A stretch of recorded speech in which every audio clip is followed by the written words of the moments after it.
प्यार से बड़े आराम के साथ बुलाना चाहूंगी आपको जोरदार I would like to call on Vice President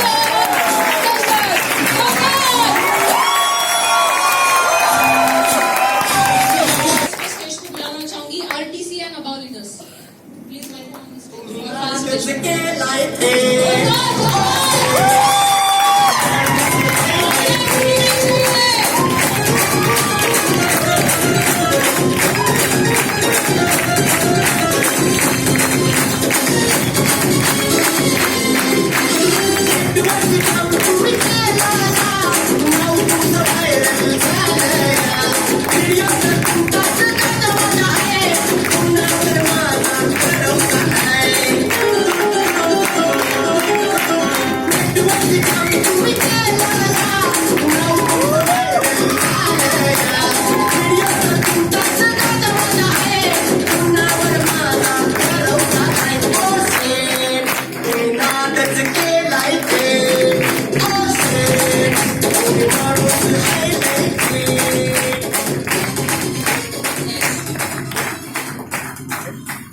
ready हो सीखने के लिए?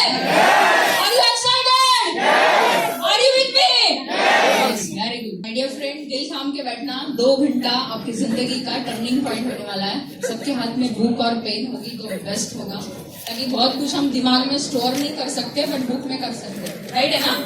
यस. माय डियर फ्रेंड, वो घड़ी आ गई फाइनली, हम जिसका बेसब्री से इंतजार कर रहे थे. और आपका जोश और जुनून और आपका एक्साइटमेंट मुझे लास्ट तक चाहिए. क्या आप लोग साथ देने के लिए रेडी हो? yes! तो अपनी जोरदार तालियों के साथ मैं आलोक सर को माइक हैंड ओवर करना चाहूंगी.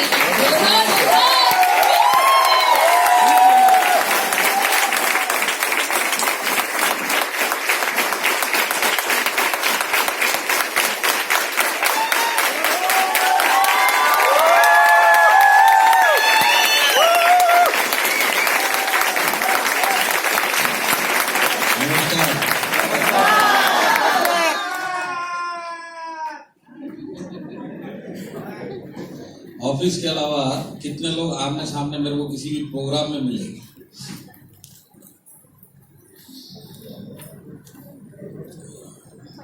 अच्छा, कितने लोगों ने मेरे को जूम पे,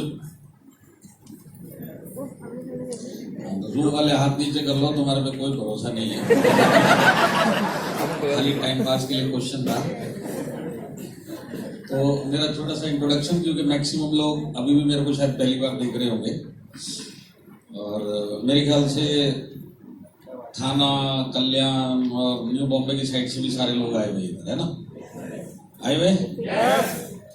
तो मेरा छोटा सा इंट्रोडक्शन. नाम Alok Pande, as a vice president marketing, जो हमारा अंधेरी ईस्ट का ऑफिस है, तो वेस्ट जोन का भी ऑफिस है माई लाइफ स्टाइल का. मैं उधर बैठता भी हूँ और बॉम्बे में रहता भी हूँ. और मेरे को डायरेक्ट सेलिंग में 18 साल प्लस कुछ महीने हो गए एज ए कैरियर काम करते हुए. एज ए कैरियर का मतलब है मेरे को 18 साल और कुछ महीने फुल टाइम ये इंडस्ट्री के अंदर हो गया. और ये जो मेरा 18 ईयर्स का जो सफर रहा हुआ है, जर्नी रहा हुआ है, इसमें जो स्टार्टिंग का मेरा 9 साल था वो था फील्ड में. जैसे आज आप लोग सब लोग माई लाइफस्टाइल बिजनेस फील्ड में कर रहे हैं कि नहीं कर रहे? उसी तरह मैंने ये बिजनेस फील्ड में 9 साल किया. और लास्ट 9 साल मैं मैनेजमेंट की साइड पे आया.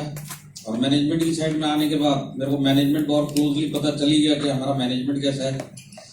दूसरा बेनिफिट मेरे को ये हुआ कि मैंने ट्रैवल करना स्टार्ट किया. तो मैं इंडिया में बहुत जगह पे ट्रैवल किया, अलग अलग टीम में, अलग अलग लीडर्स की टीम में, अलग अलग स्टेट्स में, सिटीज में. वहां से भी मेरे को पता चला कि अपने अपने एरिया में माई लाइफस्टाइल का बिजनेस लोग किस किस तरीके से कर रहे हैं, वो भी एक्सपीरियंस मेरे को मिला. तो ये जो मेरे को 9 साल फील्ड का और 9 साल जो इधर मैनेजमेंट में आने का एक्सपीरियंस है, उसी से मिलता जुलता कुछ आज मैं आप लोगों के बीच में शेयर करूंगा. चलेगा आपको? तो ये 9 साल इधर और 9 साल उधर का मतलब आप समझ गए? हाँ, जिन्होंने ये बोला वो समझ गए, और जिन्होंने मुंह नहीं खोला उनको समझाना पड़ेगा. 9 साल और इधर और 9 साल उधर का मतलब है कि मैं लड़के वाला भी हूँ, लड़की वाला भी. आज दोनों बातें चलेंगी. चलेगा आपको? तो देखिए, आज मैं बॉम्बे में यहाँ पे अगर मैं आज ट्रेनिंग में आया हूँ, तो इसके लिए जो सबसे पहला धन्यवाद जाता है वो हमारे ग्रेट सिटीज लीडर नागेंद्र.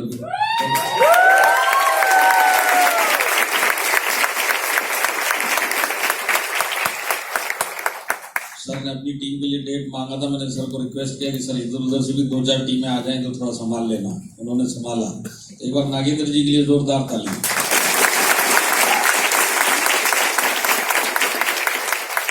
उसके बाद हमारे एक और ग्रेट एनटीसी लीडर इधर बैठे जो बहुत जल्द सीटीसी बनने वाले, मेरे ख्याल से ये मंथली क्लोजिंग में हो जाएंगे, हमारे मनीष सिंह जी।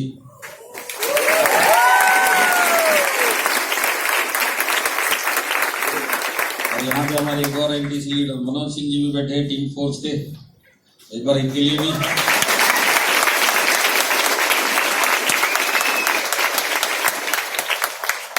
और हमारे आरटीसी लीडर है ऋषि कोनिकर जी, जिनकी टीम यहाँ पे आज बैठी हुई है।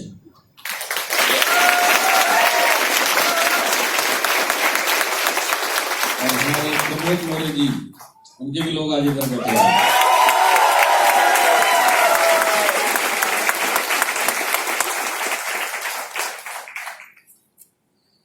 तो सेशन चालू करें? और सेशन चालू करने से पहले एक खुशखबर देनी है आपको, खुशखबरी। मैनेजमेंट से आए हैं, खुशखबरी तो बनती है कि नहीं बनती? सारे एक साथ बोलेंगे तो ही दूंगा। खुशखबरी ये है कि आपका मेरे से पीछा और ये सेशन 9:30 बजे छूटेगा।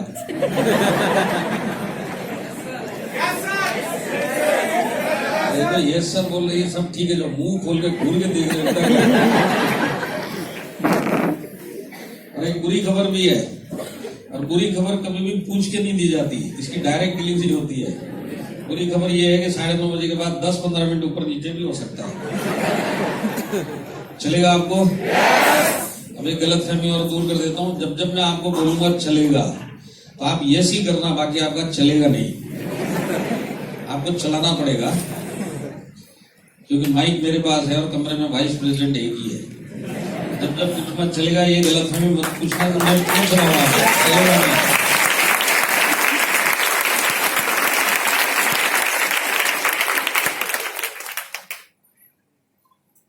इस हॉल में कितने लोग ऊपर जाने से पहले करोड़पति बन के ही ऊपर जाना चाहते हैं?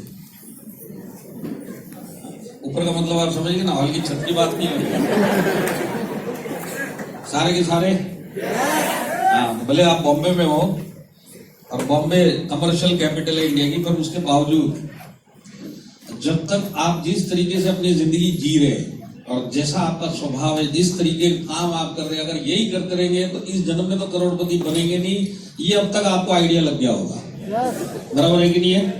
और बनना सारे चाहते हैं, तो बनने के लिए हर एक आदमी को जब तक हालात चेंज नहीं करेगा तब तक वो करोड़पति नहीं बनेगा। और हालात चेंज करने के लिए सबसे पहले खुद में कुछ ना कुछ चेंज लेके आना पड़ेगा। बात सही है?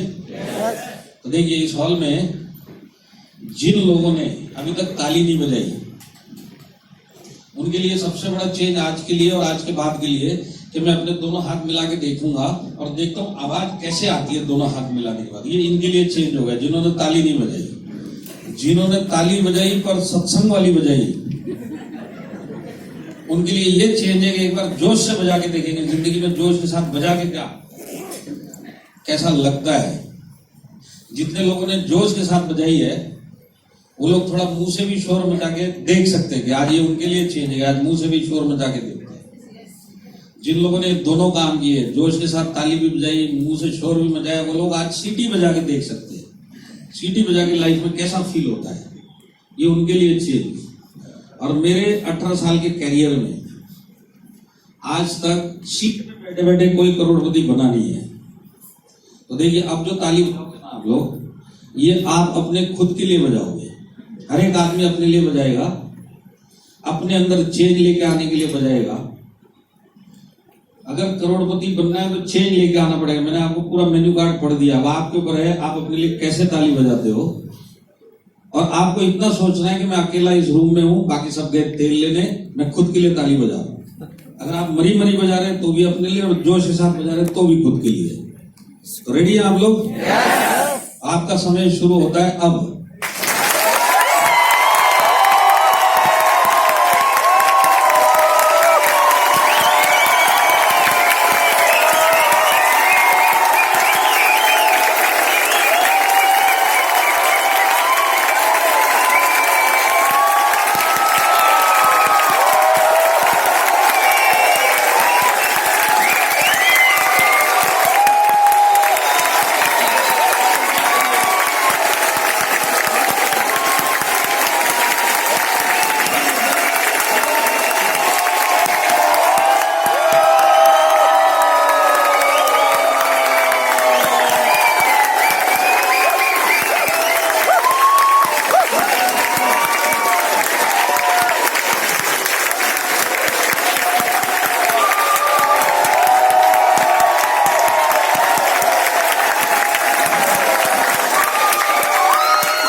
दो तीन लोग बेहोश ना हो जाए इसके लिए बता दिया करोड़पति बनने के चक्कर में। और जिन लोग तो मेरे को ऐसे देख रहे तब बोलेंगे सर बहुत लोग।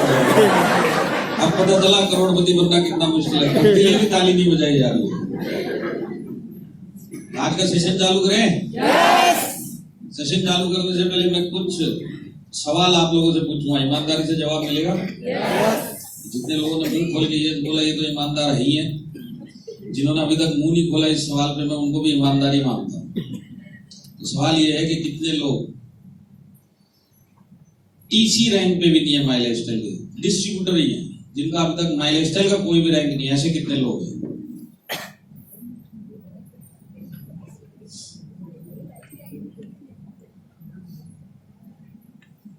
ठीक है, अच्छा कितने लोग इधर है जिनका टीसी या इससे ऊपर माई लाइफस्टाइल का कोई भी रैंक होना तो वो लोग हैं, टीसी या इससे ऊपर?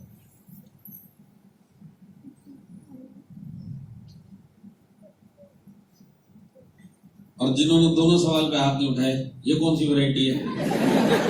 हाँ, ये कौन सी वैरायटी है? वही पता करने के लिए सवाल मैंने पूछा है। ये कौन सी वैरायटी है जो जबरदस्ती उनको उठा के यहाँ तक बिठाया गया है? ये वो वाले हैं। और ये घर से सोच के चले थे लोकल ट्रेन में ले जाओ, गाड़ी में उठा के ले जाओ, 4 घंटे बिठा दो, कुछ भी करवा लो पर हम हाथ नहीं उठाएंगे, ये वो वाली वैरायटी है। और इनको मैं हर एक प्रोग्राम में सबसे पहले पहचानने की कोशिश करता हूँ। इसके पीछे रीजन एक ही है कि मेरे को ऐसे लोग देखने होते हैं कि कौन से लोग जो जबरदस्ती आज इस मीटिंग में आए हैं, और हर एक मीटिंग में ऐसे लोग मिलते हैं। और इनको मैं क्यों पहचानना चाहता हूँ, मेरे को पता है 9:30 बजे तक जब तक मैं माइक लेके खड़ा रहूंगा सबसे ज्यादा घूर घूर के अगर कोई देखेगा तो यही लोग देखेंगे। मैंने ऐसे लोगों को पहचान लिया है, इनके लिए मैसेज है कि 2 आंखें भगवान ने मेरे को भी दी है, मैं भी आपको पलट पलट के वैसे ही घूर घूर के देखूं। दूसरा सवाल, यहाँ पे कितने लोग हैं जो जॉब भी करते हैं या छोटा मोटा बाहर बिजनेस भी करते हैं, उसके बाद माई लाइफस्टाइल भी करते हैं? पार्ट टाइम माई लाइफस्टाइल करने वाले कितने हैं?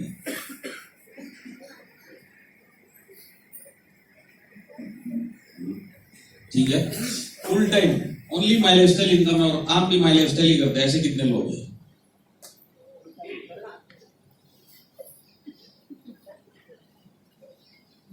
और जिन्होंने दोनों सवाल पे हाथ नहीं उठाए, तो ये पहले वाली वैरायटी है तो सोच के आया कुछ भी पूछ लो, हम तो उठाने वाले नहीं। या इसमें एक और वैरायटी है जिनको यही कंफ्यूजन में मैं करता क्या हूं।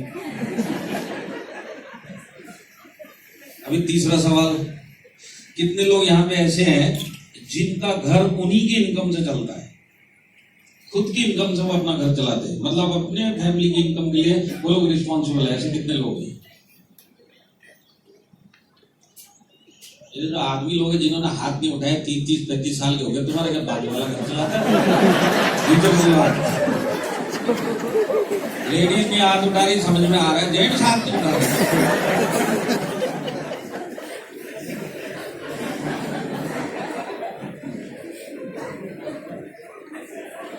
तो देखिए, जैसे मैंने आपको बताया था कि मेरा जूम के ऊपर तो विश्वास उठ गया। मैंने बोला था ना आप लोगों को जब सवाल पूछा था, तो ये विश्वास मेरा इस साल नहीं उठाया, 2 महीना पहले नहीं उठाया, पिछले साल ही उठ गया था लॉकडाउन के अंदर।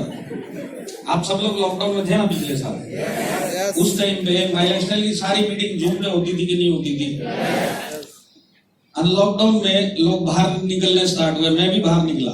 मैंने भी जूम की बहुत सारी मीटिंगें पिछले साल लॉकडाउन में अटेंड भी की और दी भी। और उसके बाद जब अनलॉकडाउन स्टार्ट हुआ तो मैं बाहर निकला टूरिंग करने। दूसरा तीसरा मेरा मीटिंग रहा होगा हॉल के अंदर पिछले साल अनलॉकडाउन में, और ऐसी एक हॉल में मैं था गुजरात में। वहां पे भी मैंने वही सवाल पूछा जैसे आज आपको पूछा, कितने लोगों ने मेरे को जूम पे सुना है? तो पिछले साल जिस हॉल में मैंने ये सवाल पूछा था स्टार्टिंग में, वहां पे 7-8 लोगों ने हाथ उठाया, सर हमने आपको जूम पे सुना है। तो उसमें से एक आदमी, एक डिस्ट्रीब्यूटर जिसने हाथ उठाया, मैंने उसको खड़ा किया। मैं बोला सर आप खड़े हो जाओ। वो खड़ा हुआ, मैंने उसको बोला सर आपने मेरा मीटिंग सुना है? बोला सर सुना है। तो मैंने जितनी भी मीटिंग दी है, हर एक मीटिंग में मैंने 20 मिनट रीपरचेज के ऊपर बात की, उसमें 3-4 पॉइंट बताए। अगर आपको इनमें से कुछ पॉइंट याद है तो बाकी के लोगों को अभी आप दोबारा बता सकते हैं क्या? तो जैसे ये सवाल वो डिस्ट्रीब्यूटर से पूछा, उसके बाद वो मेरे को ऐसे घूर के देखने लगा जैसे वो जिंदगी में पहली बार मेरे को मिल रहा है। और फिर मैंने उसको दोबारा पूछा, मतलब सर अब आपकी शक्ल बता रही है कि आपको कुछ याद नहीं, अब आप मेरे को सच सच बताओ आपने मीटिंग अटेंड की थी क्या? बोला सर की ना, आपको क्यों झूठ बोलूंगा, कि इसके लिए हाथ उठाया। मतलब फिर अगर आपने मीटिंग अटेंड भी की तो इसका फायदा क्या हुआ आपको? सबसे इंपॉर्टेंट टॉपिक, सबसे इंपॉर्टेंट पॉइंट वही आपको याद नहीं था। आपका मीटिंग अटेंड करना, नहीं अटेंड करना, किस तरीके से अटेंड करी, इससे क्या फायदा हुआ आपको? तो बोला नहीं सर मीटिंग अटेंड करी। ये जो आप सवाल पूछ रहे हो ना रीपर्चेज वाले, ये जो 20 मिनट आपने बात की, हो सकता है कि जब मैं ब्रेड लेने गया था तब ये 20 मिनट चला होगा। आप इससे पहले का और इसके बाद का मेरे को कुछ भी पूछ लो, मैं अभी बता दूंगा।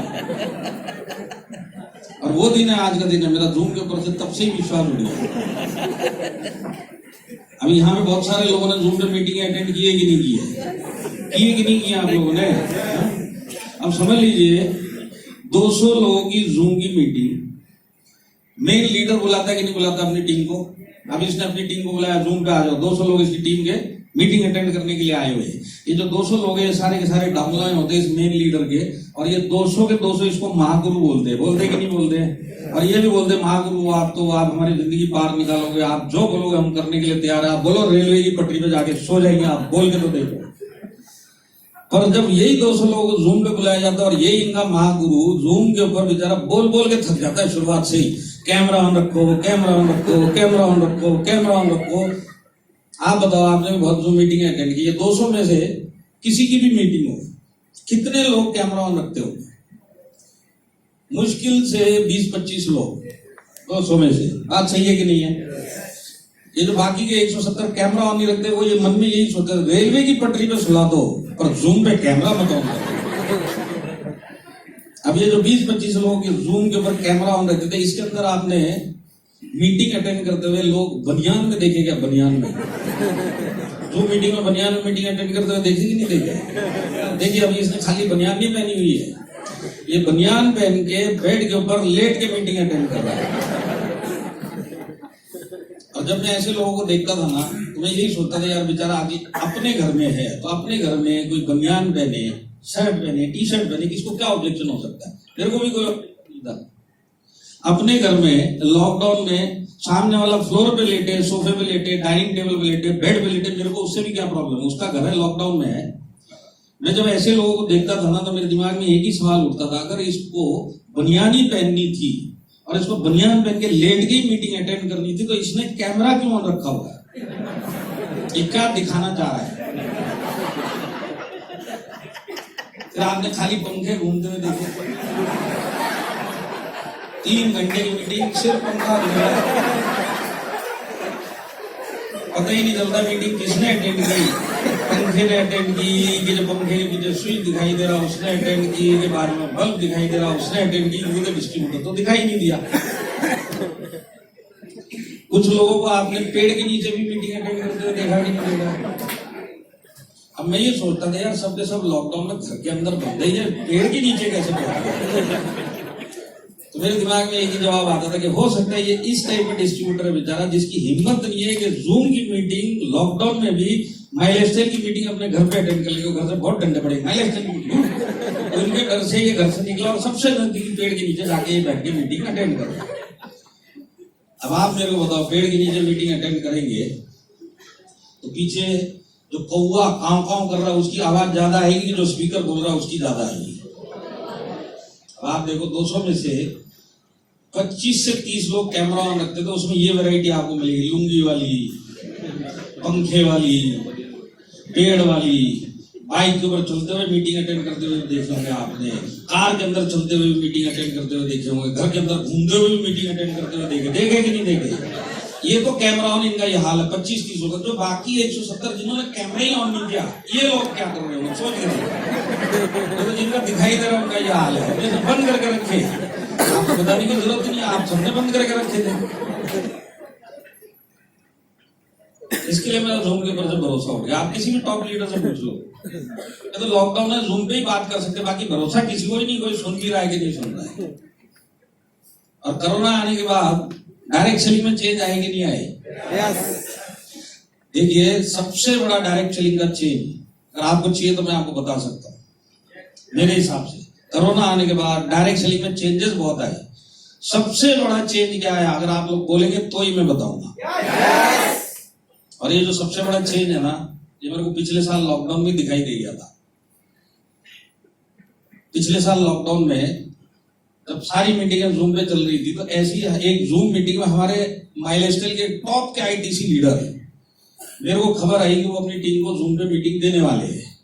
मैंने सर को फोन लगा के बोला मेरे को आपकी मीटिंग अटेंड करनी है, आपका जूम आईडी दे दो, टाइम डेट सब बता दो, और मैं उस दिन आऊंगा और आपकी मीटिंग सुनूंगा। मेरे को उन्होंने सारी डिटेल दे दी। जिस दिन वो मीटिंग हुई उस मीटिंग में एंट्री भी की, कैमरा माइक मेरा बंद किया क्योंकि मेरे को सिर्फ देखना और सुनना था, और वो मीटिंग सर ने स्टार्ट करी। उस मीटिंग में उनके 450 लोग जूम मीटिंग अटेंड कर रहे थे, उन्हीं की टीम के, जिसमें से एक मैं भी था, सुनने के लिए गया हुआ था। और सर ने 2.5 घंटा ट्रेनिंग ली अपनी टीम की, जिसको मैं सुनने के लिए गया था। उन्होंने टाई कोट जैकेट जैसे भी लोग पहनते वो पहन के उन्होंने मीटिंग देना स्टार्ट किया। 2.5 घंटा ये मीटिंग चली, पर इस 2.5 घंटे की मीटिंग में एक गड़बड़ हुई। गड़बड़ ये हुई कि इस मीटिंग के बीच में सर को एक मच्छर ने काटा। अब आप बताओ, आप लोग सब इधर बैठे हुए हो, अगर अब भी आपको एक मच्छर काटेगा तो रिफ्लेक्स से आपका हाथ उठेगा उसको मारने के लिए, उठेगा कि नहीं उठेगा? ऑटोमेटिक उठता है, उठेगा कि नहीं उठेगा? हाँ, मतलब ऐसा तो नहीं है बॉम्बे वालों के साथ अजगर भी काट के जाएगा, हम तो कुछ नहीं करते, उठेगा ना, ऑटोमेटिक उठता है वो। तो जैसे उस सर को मच्छर ने काटा, उनका भी हाथ ऑटोमेटिक उठा और उन्होंने मच्छर को मारा। और जैसे ही मच्छर को मारा, 450 लोग जो उस मीटिंग को अटेंड कर रहे थे उनको देख रहे थे, जिसमें एक मैं भी था। सबको ये पता चला कि सबने ऊपर टाई शर्ट कोट जैकेट सब पहना हुआ है, नीचे शॉर्ट्स पहन के।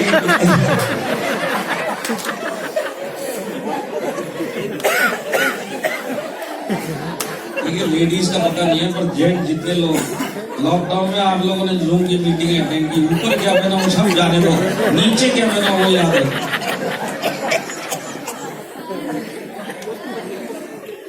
और जब ये 2.5 घंटे की मीटिंग खत्म हुई, मैंने आईटीसी लीडर को फोन लगाया, सर आपकी second to second meeting attend की है मैंने, स्टार्टिंग का सेकंड लास्ट का सेकंड पूरी मीटिंग में मैंने ध्यान से सुना है, और आपने फाड़ू ट्रेनिंग दी, फाड़ू 450 लोगों को हिला कर रख दिया, मैं भी हिल गया आपने। फिर मैंने उनसे एक सवाल पूछा, मैं बोला सर आपकी ट्रेनिंग जबरदस्त हुई पर उसमें गड़बड़ हुई, आपको पता चला क्या? सर ने बोला पता तो चला, पर तब तक बहुत देर हो चुकी है। फिर उन्होंने मेरे से एक सवाल पूछा, उन्होंने बोला सर आप भी बहुत जूम मीटिंगें दे रहे हो आजकल। मैं दे रहा हूँ। तो बोले ऊपर आप शर्ट कोट जो भी पहनते हो, नीचे क्या पहनते हो? नीचे मैं भी शॉर्ट्स ही पहनता। अब आप बताओ मेरे को, यहाँ पे कितने लोग हैं जो कोरोना आने से पहले माई लाइफस्टाइल और डायरेक्ट सेलिंग करते थे? जरा हाथ उठाओ। कोरोना आने से पहले, अभी आप लोग मेरे को बताओ, कोरोना आने से पहले जब आपने कोरोना का नाम नहीं सुना था, आपके डरावने से डरावने सपने में, भयानक से भयानक सपने में कभी ऐसा सपना आया था कि एक दिन मैं ऐसी मीटिंग अटेंड करूंगा जिसमें ऊपर तो मैंने शर्ट पहनी होगी और नीचे लुंगी पहन के मीटिंग अटेंड करूंगा? आपने कभी भयानक से भयानक सपने में भी ऐसा सपना आया था क्या? और हकीकत में हुआ कि नहीं हुआ? और कितनी बार हुआ आप याद करो। यही सबसे बड़ा चेंज आया डायरेक्ट से मेरे हिसाब। मैं आपको बताता हूँ, आने वाले 15-20 साल के बाद, आने वाले 15-20 साल के बाद जब आपको कोई 15-20 साल का मिलेगा ना, हो सकता है आप उससे एक सवाल पूछो कि तू कोरोना से पहले पैदा हुआ कि कोरोना के बाद पैदा हुआ? जैसे हमसे पूछते थे आजादी से पहले पैदा हुए कि आजादी के बाद? बोलते हम आजादी के बाद पैदा हुए। तो बोले फिर तुमने वो अंग्रेजों का जमाना नहीं देखा जो हमने देखा। ऐसी अगर इसने बोला कि मैं कोरोना के बाद पैदा हुआ, तो हो सकता है आप भी उसको वही बोलो, फिर तूने वो जमाना नहीं देखा जो हमने देखा।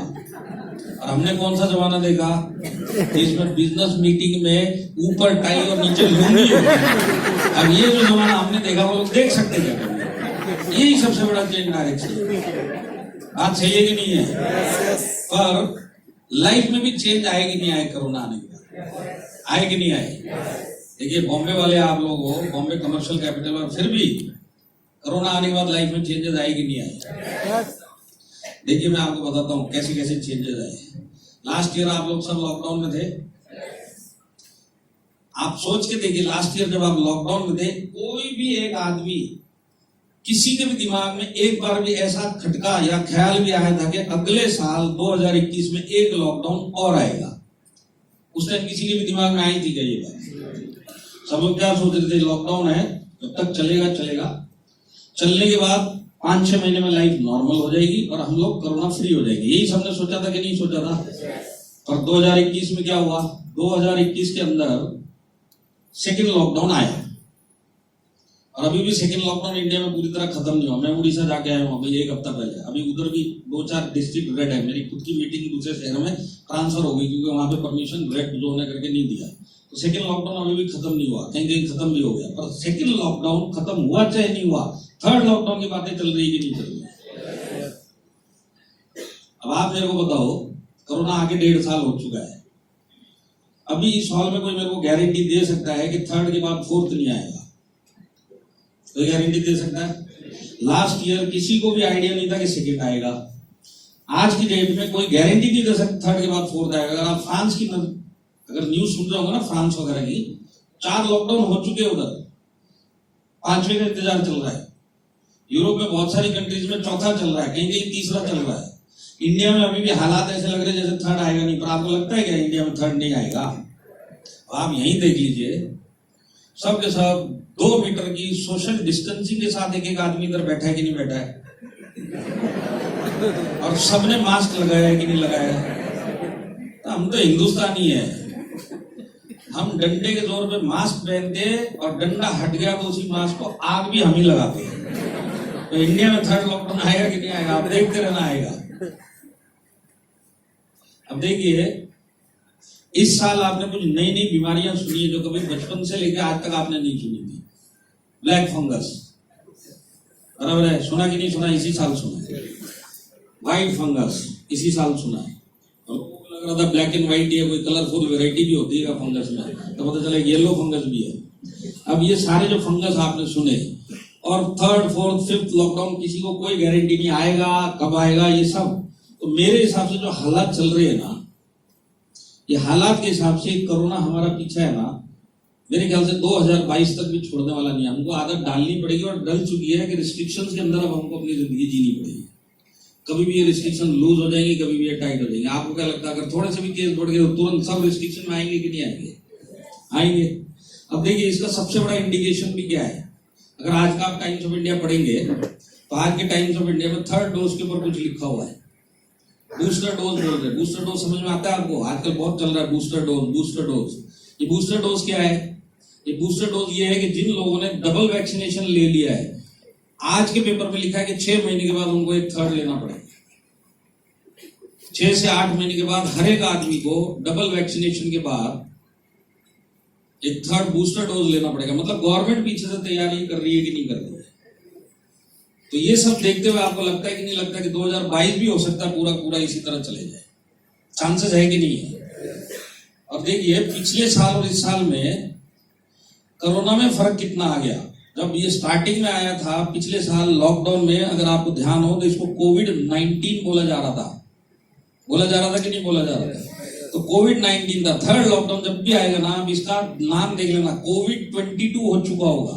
19 से 22 प्रमोशन, और ये जब जब इसका प्रमोशन हुआ ये और खतरनाक रूप से वापिस है। इसका भी प्रूफ आप ही के पास है। लास्ट ईयर जब आप लॉकडाउन में थे तो गवर्नमेंट और डॉक्टर्स क्या बोल रहे थे?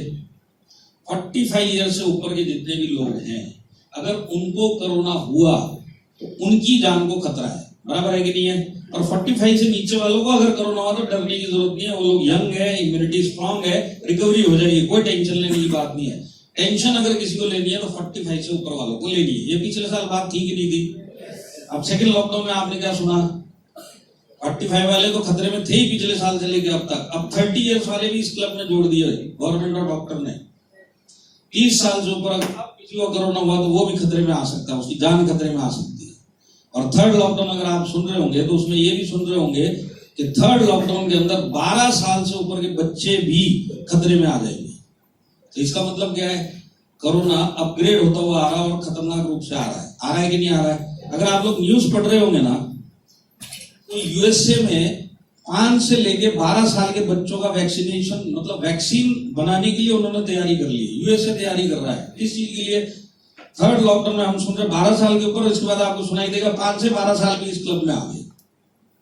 तो जिस हिसाब से प्रोग्रेस कर रहा है, खतरनाक होता हुआ जा रहा है कि नहीं जा रहा है? जा रहा है कि नहीं जा रहा है? देखिए लास्ट ईयर लॉकडाउन में, जब ये लॉकडाउन स्टार्ट हुआ पहले तो किसी को पता ही नहीं था लॉकडाउन नाम की चीज क्या होती है।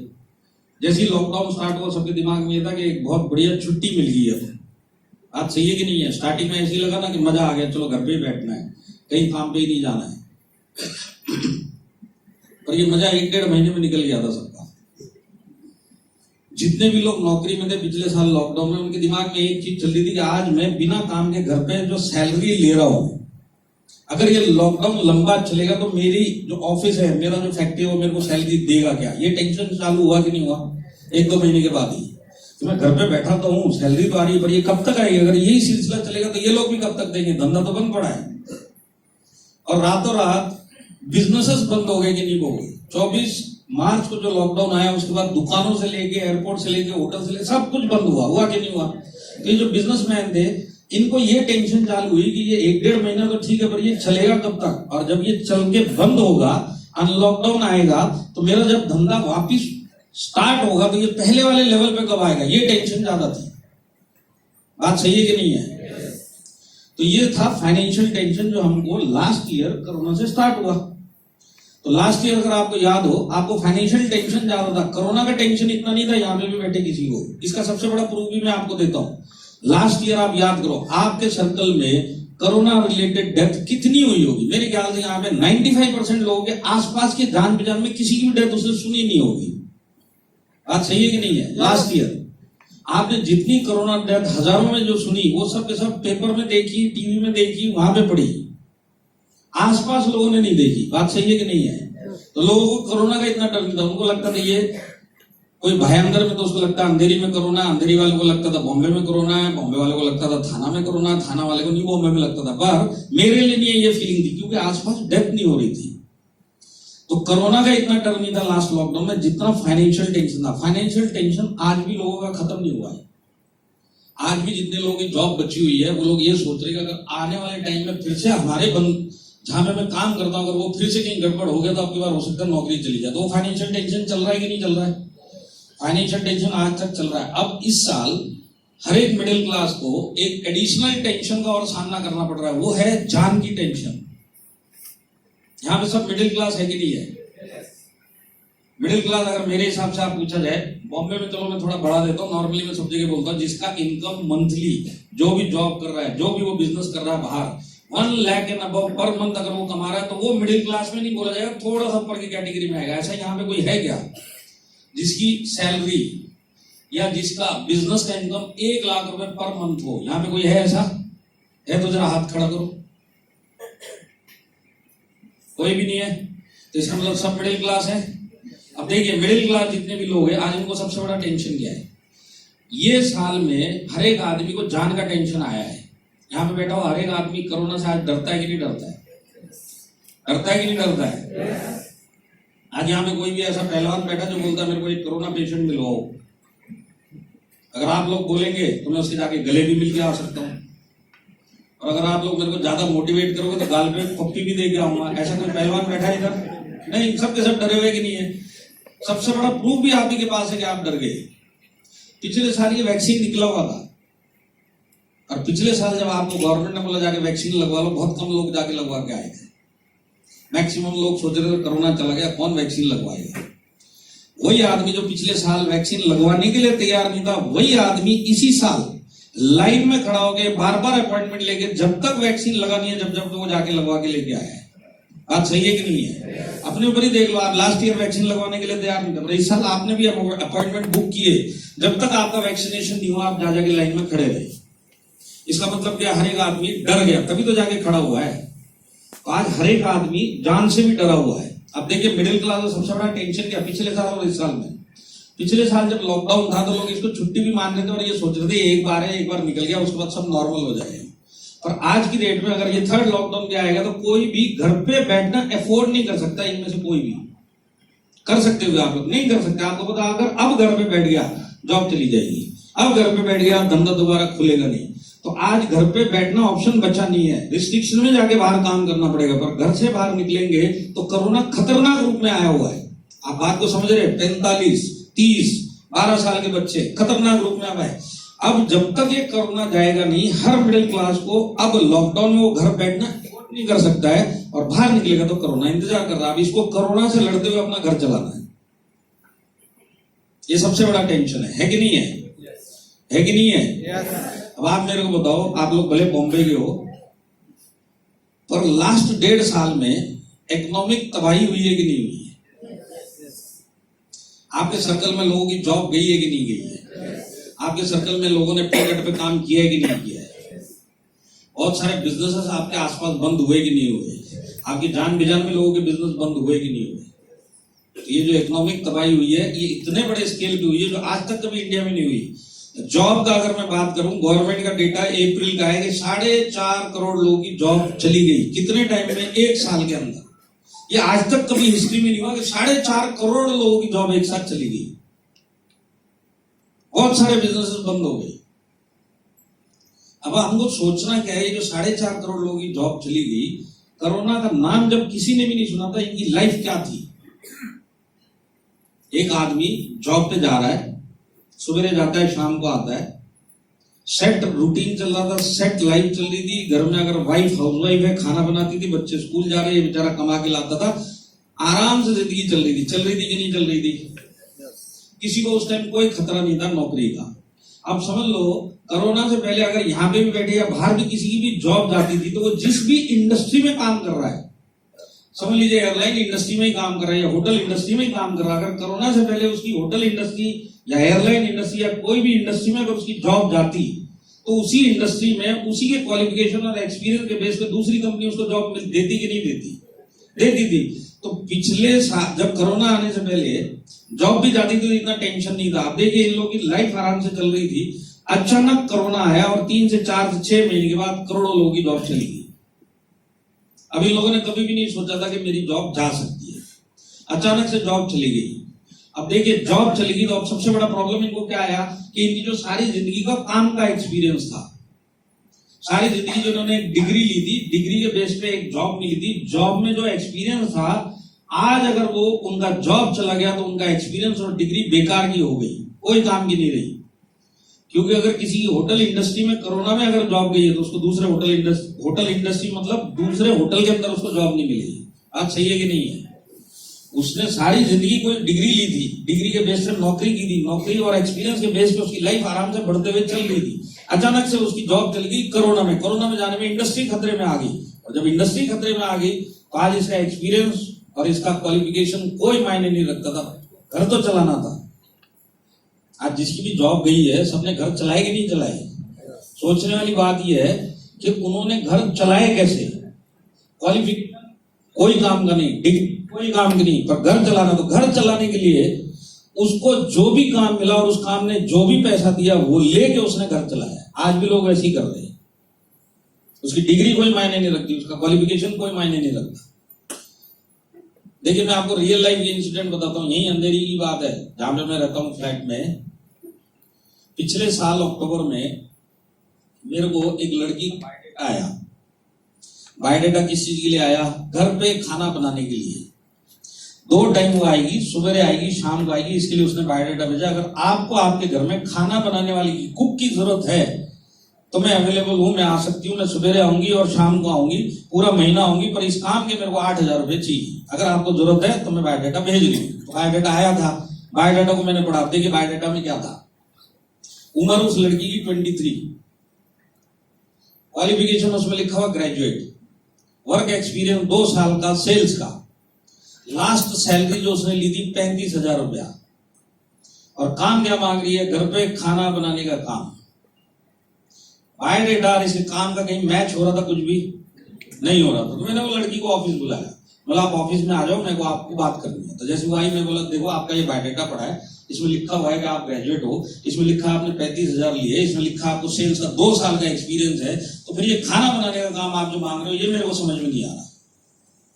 वो बोलते हो कि आप बोल रहे हो कि 8,000 रुपये आप दे दो, मैं दिन में 2 बार आऊंगी और पूरे 30 दिन में 8,000 रुपये लूंगी। तो मैं ये काम और ये बायोडाटा मैच नहीं हो रहा। तो उसने मेरे को समझाया। उसने क्या बोला मेरे को कि मेरी जॉब डोमेस्टिक एयरपोर्ट, जो सांता क्रूज वाला एयरपोर्ट है, बोलती है कि मेरी जॉब वहां पे लगी हुई थी, अंदर एक शॉप है रिले करके। बोली रिले शॉप के अंदर मैं काम करती थी, सुबह 9 बजे जाती थी, 5:30 बजे मेरी छुट्टी होती थी, और पूरे महीने यही रूटीन मेरा रहता था।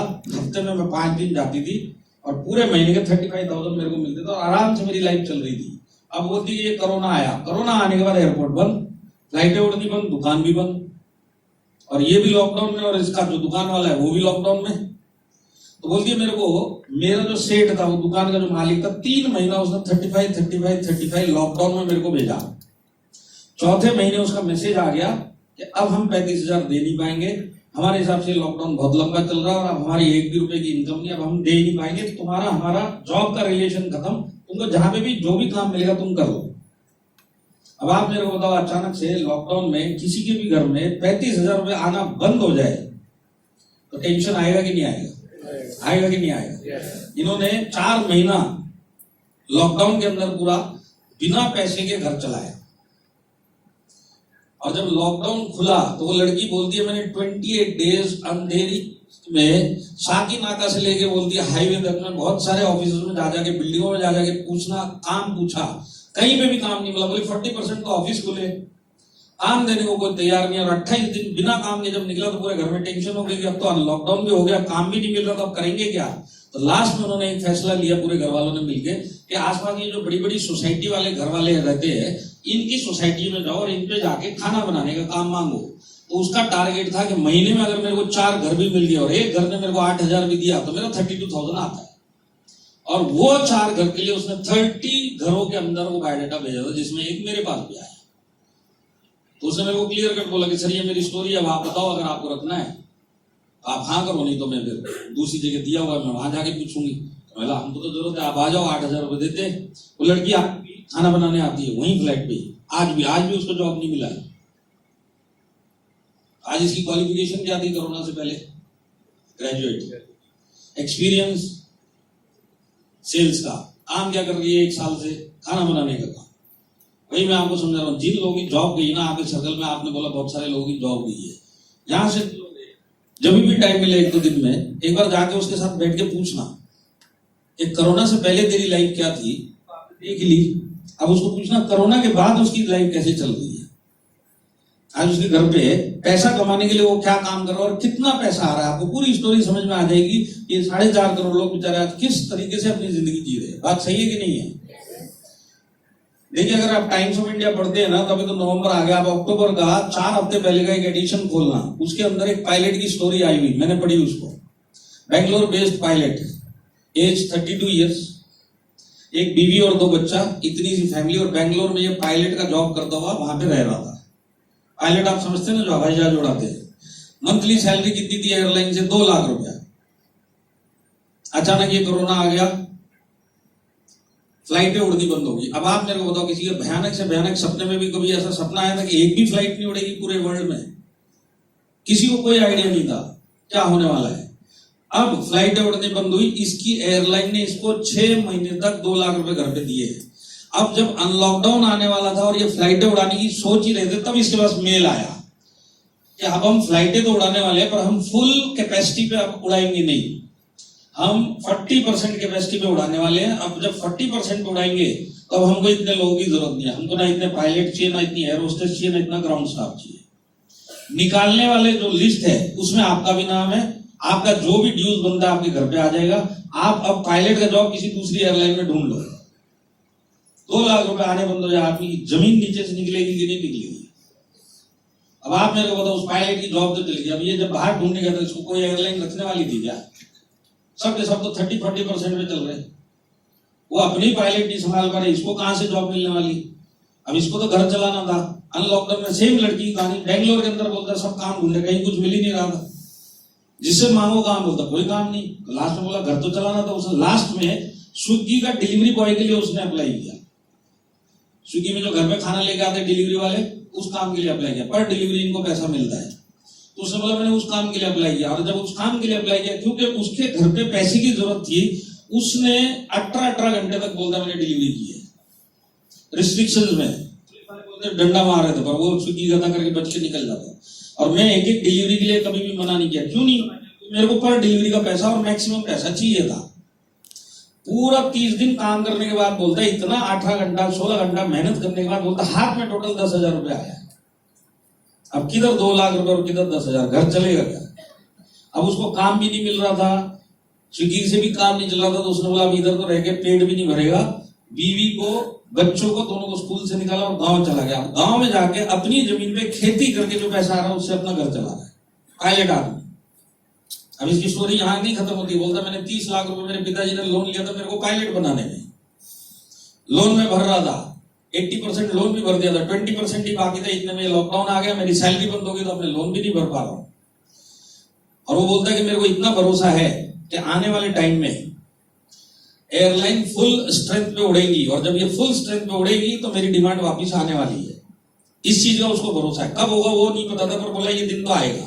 और बोला जिस दिन ये आएगा ना, उस दिन मेरे को लाइसेंस, पायलट का लाइसेंस रिन्यू करना पड़ेगा, क्योंकि इतना टाइम हो चुका मैंने फ्लाइट उड़ाई नहीं है। तो वो एयरलाइन का रूल है, एक पर्टिकुलर टाइम पीरियड के बाद अगर आपने कोई भी फ्लाइट नहीं उड़ाई तो आपको लाइसेंस रिन्यू करना पड़ेगा। तो बोलते हैं रिन्यू का खर्चा गवर्नमेंट की तरफ से 5 लाख रुपए का है। अब वो बोलता है मैं 5 लाख लाऊंगा कहां से, जब मेरे को लगेगा कि नहीं आप जाके मेरे को नौकरी भी मिल जाएगी तो 5 लाख बीच में आएंगे। बैंक कोई लोन नहीं देने वाली क्योंकि पिछले लोन का डिफॉल्टर है, और 5 लाख तो अच्छी है, बोले रिश्तेदार नातेदार कोई हेल्प नहीं करने वाला। लास्ट में है कि गांव की जमीन बेचनी पड़ेगी, जो कुछ भी हाथ में वो सब देके 5 लाख का लाइसेंस लेके रिन्यू करके फिर जाके मैं कहीं जॉब पे लगूंगा। और बोलता अगर लग भी गया और लगने के बाद फिर ये लॉकडाउन हो गया, फिर से ये फ्लाइट की कैपेसिटी इन्होंने कम कर दी और मेरे को फिर से किसी दूसरी एयरलाइन ने निकाल दिया, मेरे तो हाथ से जमीन भी चली जाएगी। बात सही है कि नहीं है? तो देखिए पायलट आदमी 2 लाख रुपए कभी जिंदगी में नहीं सोचा था कि फ्लाइटें उड़नी बंद हो जाएंगी। आज किसान बन के अपना घर का और अपना पेट पाल गए। तो आप तो बॉम्बे का, आपको पता होगा हयात रीजेंसी इंटरनेशनल एयरपोर्ट के बाहर एक 5 स्टार होटल बंद हुआ कि नहीं हुआ? हुआ कि नहीं हुआ? रातों रात बंद हुआ है। और उसके अंदर लोगों का हाल देखो, रातों रात इनको पास मेल आया है कि कल से ये होटल खुलेगा नहीं, आप लोग जो भी यहाँ पे हो आपके ड्यूज आपके घर पे पहुंच जाएंगे, आप होटल तक आना भी मत, कल से ये शटडाउन में है। फर्स्ट लॉकडाउन इन लोगों ने देख लिया, 2020 निकाल लिया ये होटल वालों ने, हैत रीजेंसी के पूरे स्टाफ ने निकाला कि नहीं निकाला? सैलरी मिल रही थी इनको लग रहा था अब ये वस्त जितना भी डरावना समय वो जा चुका है, अब धीरे धीरे कोरोना तो जा ही रहा है, पर सेकेंड लॉकडाउन में इनकी नौकरी गई है। जितना मेरे को बताया गया, जो मैंने पेपर में पढ़ा, 2,500 लोगों के घर फर्क पड़े, उस एक होटल बंद होने से 2,500 लोगों के घरों पे फर्क पड़ा है। रातों रात जॉब चली गई वहां पे। अब देखिए कोई सीनियर लेवल पे कोई 1,00,000 1,50,000 ले रहा होगा, कोई 80,000 ले रहा होगा, 50,000 ले रहा होगा, कोई 25,000 ले रहा होगा। रातों रात जॉब चली गई। अब इनको किसी दूसरे होटल में बॉम्बे के अंदर भी जॉब मिलने वाला था क्या? मिलने वाला था नहीं, पर घर तो चलाना था। अब घर कैसे चला रहे होंगे, सोचने वाली बात है। बॉम्बे में चलाने में क्या है, कोई सब्जी बेच रहा होगा, कोई बड़ा पाव बना के बेच रहा होगा, कोई ऑटो चला रहा होगा, कोई कैब चला रहा होगा। इस तरीके से लोग अपना घर चला रहे हैं। क्वालिफिकेशन होटल इंडस्ट्री, काम करना पड़ रहा है 19-20। मेरी बात समझ में आ रही है आपको? आज बॉम्बे का भी हाल आपने देखा, और बिजनेसमैन का बताने का जरूरत नहीं है, तो बर्बाद हो गए बेचारे। आज कितनी दुकानें बंद हो गई। आज अब शॉपिंग मॉल में भी चले जाओगे, मेरे ख्याल से 30% दुकानें परमानेंटली बंद है। कोरोना आने के बाद नहीं खोल रहे ये लोग, क्योंकि आज खोलेंगे कल को फिर ये जाके कोरोना केसेस बढ़ गए, फिर मॉल बंद कर देंगे। ये पैसा कहां से लाएंगे चलाने का? पूरे 7 महीने इन्होंने अपनी सेविंग निकाल के वो लोगों की स्टाफ की सैलरी, रेंट भरा है कि नहीं भरा है? ये आया कहां से 7 महीने का लॉकडाउन में? कमाई तो 1 भी रुपए नहीं दी। अपनी सेविंग जो उन्होंने सारी जिंदगी बना के रखी थी उसमें से निकाल के दिया। उम्मीद क्या थी, अनलॉकडाउन के अंदर बिजनेस दोबारा से उस लेवल पे आएगा, वापिस कमा लेंगे। अब जब अनलॉकडाउन आया, ये लोग लॉस में काम किए, क्योंकि पूरा टर्नओवर किसी को भी नहीं मिल रहा था। तो 7 महीना जेब से पैसा डाला, 6 महीना अनलॉकडाउन में लॉस में बिजनेस किया, और सेकंड लॉकडाउन आने के बाद बहुत सारे लोगों के बिजनेस बंद हो गए। अब ये दोबारा चालू नहीं करने के मूड में। क्यों? क्योंकि अब चालू करना पड़ेगा, तो अब इसके पास पैसा नहीं बचा, अब इसको लोन लेना पड़ेगा। अब ये लोन लेने के लिए तैयार नहीं है, क्योंकि थर्ड लॉकडाउन की बातें चल रही है। देखिए नौकरी वालों को फर्क नहीं पड़ता, नॉर्मल लोगों को फर्क नहीं पड़ता। और अगर आप एक बिजनेसमैन को बोलो ना एक थर्ड लॉकडाउन और आने वाला है, मैं बोलता हूँ उसकी टांगे कांप जाती है। जैसे तैसे वो सर्वाइव करके यहाँ तक पहुंचा। थर्ड लॉकडाउन सुनती कितना टेंशन में आ जाते होंगे लोग, बराबर है कि नहीं है? तो आज ये जो इतनी सारी इकोनॉमिक गड़बड़ चल रही जो आज तक कभी भी नहीं हुई, तो आज यहाँ पे जितने भी मिडिल क्लास और जितने भी बाहर घूम रहे हैं, मैं बताता हूं आपको एक चीज की आज जरूरत है जो आज से पहले कभी भी आपको महसूस भी नहीं हुई होगी। वो है आपको फाइनेंशियल बैकअप चाहिए। अब कोरोना आने से पहले यहाँ पे भी बैठे हुए किसी को भी नहीं चाहिए और बाहर घूमते हुए भी किसी को नहीं चाहिए। फाइनेंशियल बैकअप के ऊपर ही बात कर लेते हैं। यहाँ पे जितने समझदार लोग बैठे हुए हैं, आप लोग अपनी लाइफ का बैकअप करते कि नहीं करते? लाइफ इंश्योरेंस पॉलिसी निकलवाते कि नहीं निकलवाते? ये किस चीज के लिए होता है? मरने के लिए नहीं होता है, ये इस चीज के लिए होता है। मैं समझदार हूं, मैंने मेरी लाइफ के ऊपर पॉलिसी निकाली है, कल को मुझे कुछ हो जाएगा तो इंश्योरेंस कंपनी एक बड़ा पैसा देगी। मेरे जाने के बाद मेरी फैमिली में ये बड़ा पैसा दिए, लोग कुछ प्लान करेंगे और आराम से मेरे जाने के बाद अपनी जिंदगी जिएंगे। इसी के लिए लाइफ इंश्योरेंस पॉलिसी निकाली जाती है कि नहीं निकाली जाती है? यहाँ पे जितने समझदार लोग बैठे उन्होंने मेडिक्लेम पॉलिसी भी निकाली होगी, निकाली कि नहीं निकाली? तो मेडिक्लेम निकालने का ये मतलब नहीं होता कि आप बीमार पड़ने वाले हो या हॉस्पिटल में आपको एडमिट होना है, नहीं। इसके लिए निकाली जाती है आने वाले टाइम में अगर मुझे कुछ ऐसा हो गया कि मैं हॉस्पिटल पहुंच गया और कोई बड़ा या छोटा बिल आ गया तो सारा पैसा इंश्योरेंस कंपनी भरेगी। तो ये आपका हेल्थ का भी बैकअप आप रखते हो कि नहीं रखते हो? रखते तो यस बोलिए। अब देखिए उसी तरह आप अपनी गाड़ी का भी, 2 व्हीलर 4 व्हीलर का भी इंश्योरेंस करवाते कि नहीं करवाते? क्यों करवाते? कल को चोरी हो गई तो मैं कहां से पैसा लाऊंगा दोबारा से? इंश्योरेंस वाला पैसा देगा। इसी चीज के लिए पॉलिसी निकलवाई है। कल को मेरी गाड़ी ठुक गई, रिपेयर का मेंटेनेंस का बड़ा बिल आ गया, मैं कहां से दूंगा? इंश्योरेंस वाला देगा। इसी के लिए आप गाड़ी का भी इंश्योरेंस निकलवाते कि नहीं निकलवाते? अगर यहाँ पे कोई बिजनेसमैन बैठा होगा, उसने अपनी समझ लो गोल्ड वाला कोई बैठा हो जो गोल्ड बेचता है, उसने अपने गोल्ड का इंश्योरेंस करवा के रखा हुआ है। फैक्ट्री वाले अपना पूरा रॉ स्टॉक का इंश्योरेंस करवाते कि नहीं करवाते? ये सब कंटीजेंसी होती है। वो ये नहीं चाहता कि ये काम हो मेरे साथ, कर उसकी तैयारी करके रखता है। तो ये बैकअप हर कोई रखता है कि नहीं रखता? जिस चीज को उससे ज्यादा प्यार होता है रखता है कि नहीं रखता? और जिसमें पैसा इन्वॉल्व होता है उसका बैकअप हर एक कोई रखता है। तो ये बैकअप तो आज भी सबको चाहिए, जितने भी बैकअप मैंने आपको बताया। अब आपको एक एडिशनल बैकअप जो इस साल से चाहिए वो है फाइनेंशियल बैकअप।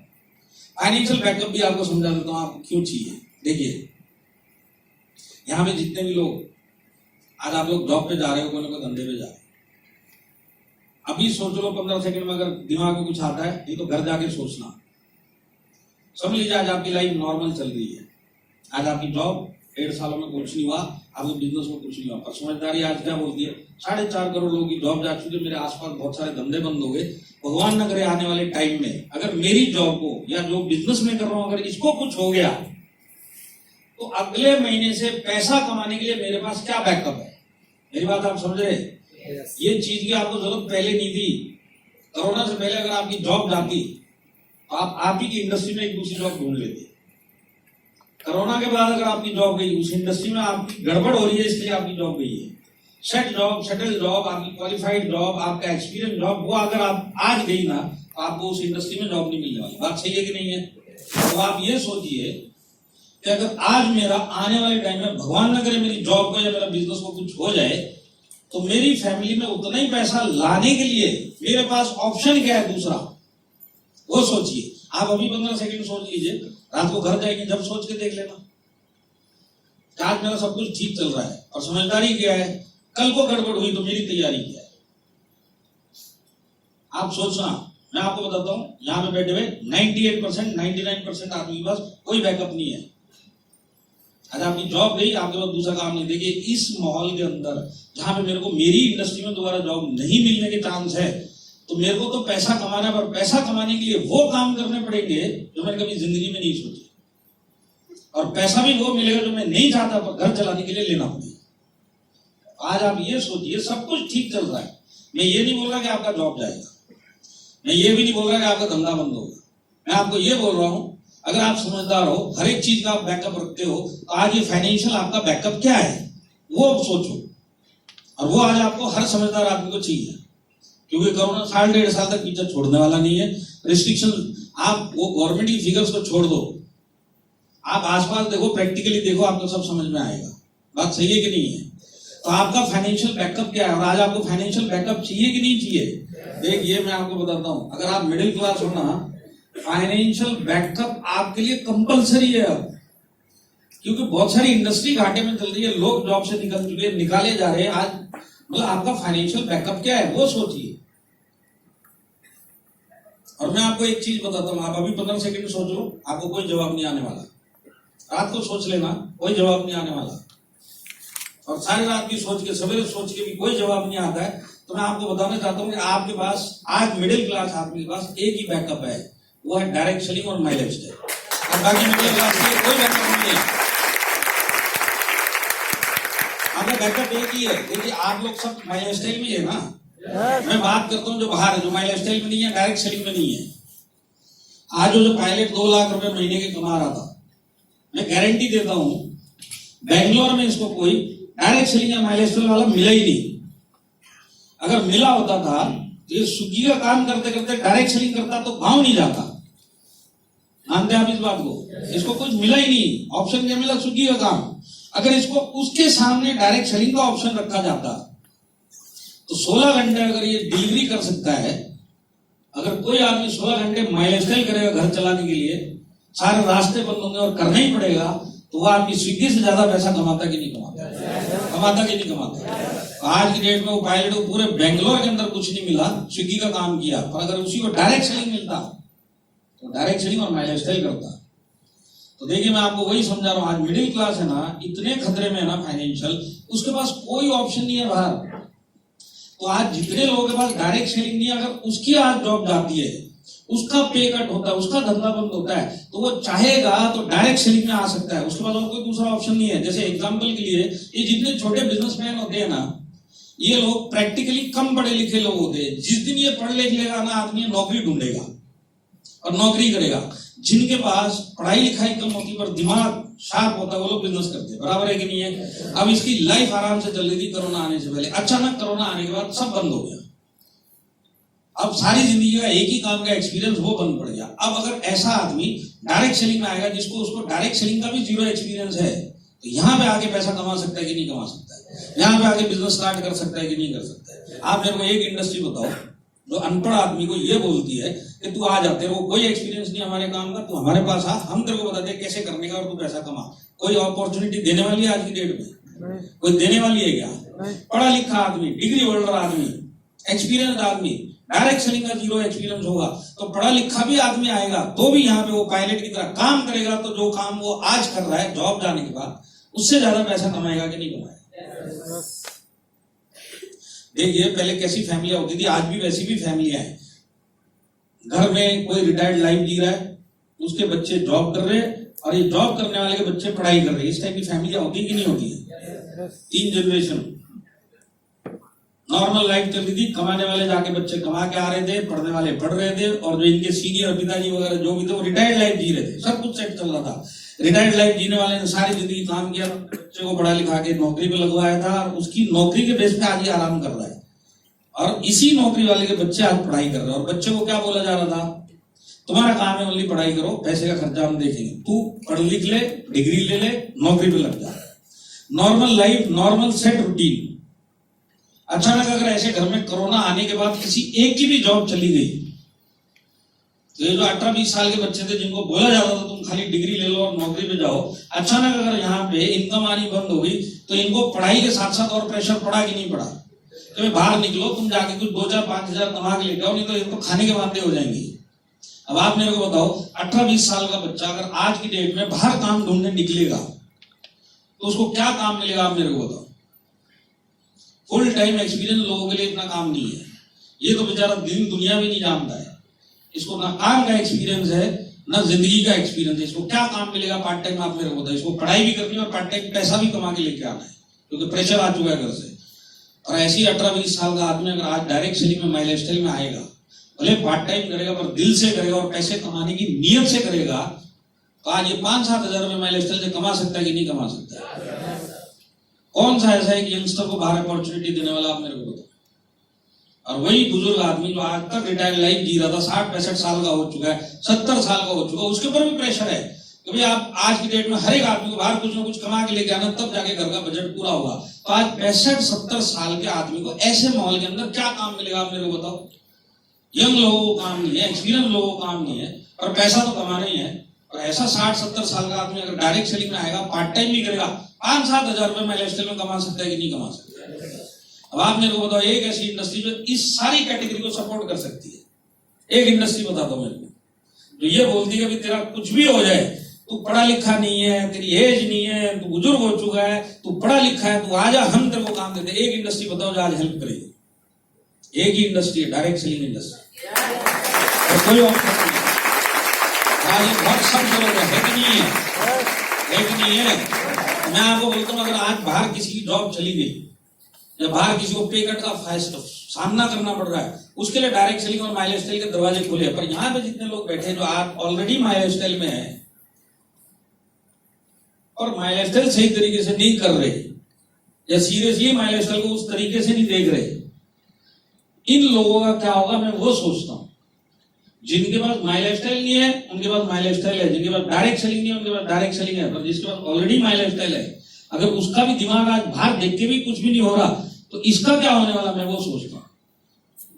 यहाँ पे बहुत सारे लोग जो माई लाइफस्टाइल कर रहे हैं और ऑप्शन के तौर पे कर रहे हैं, हुआ तो भी ठीक, पैसा आया तो भी ठीक, टर्नओवर आया तो भी ठीक, नहीं हुआ तो भी ठीक। मैं बोलता हूं अब तक तो ठीक था, पर अगर आज रात को आपने सोचा कि आपको फाइनेंशियल बैकअप चाहिए और आपको बाहर कुछ भी नहीं मिल रहा है ना, तो आपका फाइनेंशियल बैकअप माई लाइफस्टाइल है। कल से इसको ऑप्शन समझ के नहीं, जरूरत समझ के करना। आपकी फैमिली की जरूरत समझ के करना। आपके पास कोई ऑप्शन नहीं है, आपके पास दो तरीके हैं। अगर आपको आज रात को कोई जवाब नहीं आता, कल को मेरी जॉब को या कुछ हो गया, अगर आपको कोई जवाब नहीं आता है ना, तो दो ऑप्शन है, या तो आप जैसे चल रहे हो माई लाइफस्टाइल को उसी तरह करते रहो, या कल से इसको जरूरत समझ के करो। जरूरत समझ के करो, भगवान ना करे वो दिन आए, और अगर आ भी गया ना तो आप बिल्कुल रेडी रहोगे, कोई दिक्कत नहीं, मेरी फैमिली सेफ है, मैं सेफ हूं क्योंकि माई लाइफस्टाइल में अच्छी तरीके से काम कर रहा हूं। और अगर आप उसी तरीके से काम करते रहो, भगवान ना करे अगर वैसा दिन आ गया ना, मैं बताता हूं वो काम करने पड़ेंगे जो आपने सपने में नहीं सोचा था कि जिंदगी में वो काम करके भी पैसा कमाना पड़ेगा। जैसे ये 4.5 करोड़ लोग कर रहे हैं, ये 4.5 करोड़ लोगों के लिए अचानक गाजगिरी है, अचानक इनकी नौकरी की, इनको प्रिपेयर करने का भी टाइम नहीं मिला। आप तो ये सब देखने के बाद भी अगर आप आंखें बंद करके डायरेक्ट सेलिंग में कुछ भी नहीं कर रहे, माई लाइफस्टाइल में कुछ भी नहीं कर रहे, तो आपकी आंखें खोलेगा कौन? आज सही है कि नहीं है? आप सोच के देखो, अगर आज नौकरी चली गई आप क्या कर सकते हैं? आप मेरे को बताओ। कहीं बड़ा पाव बेचने पड़ेंगे, कहीं पे जाके सब्जी बेचनी पड़ेगी, ऑटो चलाना पड़ेगा, ये दिन देखने पड़ेंगे, या गांव चले जाना पड़ेगा, वो दिन देखने पड़ेंगे। जैसे लाखों लोग बॉम्बे से गांव चले गए। और मैं आपको बताता हूं, आपने ना पिछले जन्म में या इस जन्म में आपने अच्छे कर्म किए थे कि भगवान ने आपको ऐसे काल के अंदर पहले से ही माई लाइफस्टाइल किया और डायरेक्ट सेलिंग के अंदर भेजा ही आपके अच्छे कर्म है। आपके अच्छे कर्म नहीं समझे। आप मेरे को बताओ, आपकी जिंदगी में जितनी भी बड़ी बड़ी छोटी छोटी घटनाएं हुई, उसके पीछे कोई ना कोई कारण होता है कि नहीं होता है? होता है कि नहीं होता है? हर एक चीज में जो मेरी लाइफ में घटनाएं हुई उसके पीछे कारण है, और कारण है ऊपर वाला।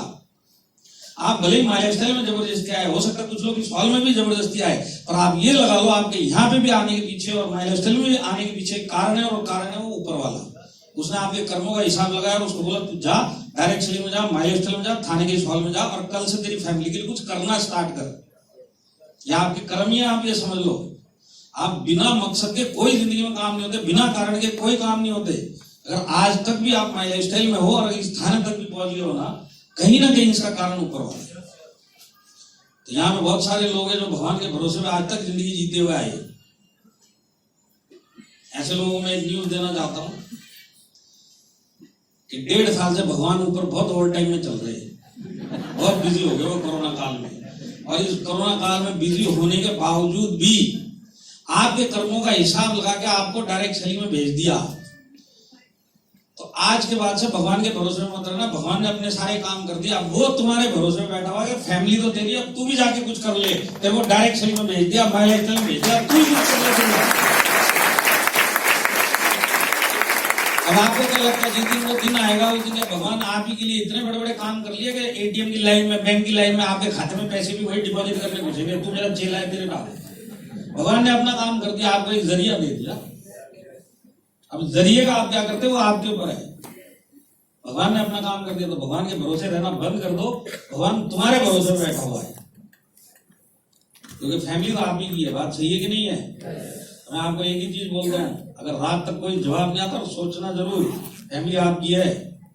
अगर रात तक कोई भी दूसरा ऑप्शन दिखाई नहीं देता, भगवान ना करे अगर ऐसा कुछ हो गया तो मैं क्या करूँ, अगर कुछ समझ में नहीं आता है, तो कल से माई लाइफस्टाइल भले पार्ट टाइम करो और दिल से करो और खुद की जरूरत समझ के करो और अपनी फैमिली के लिए करो।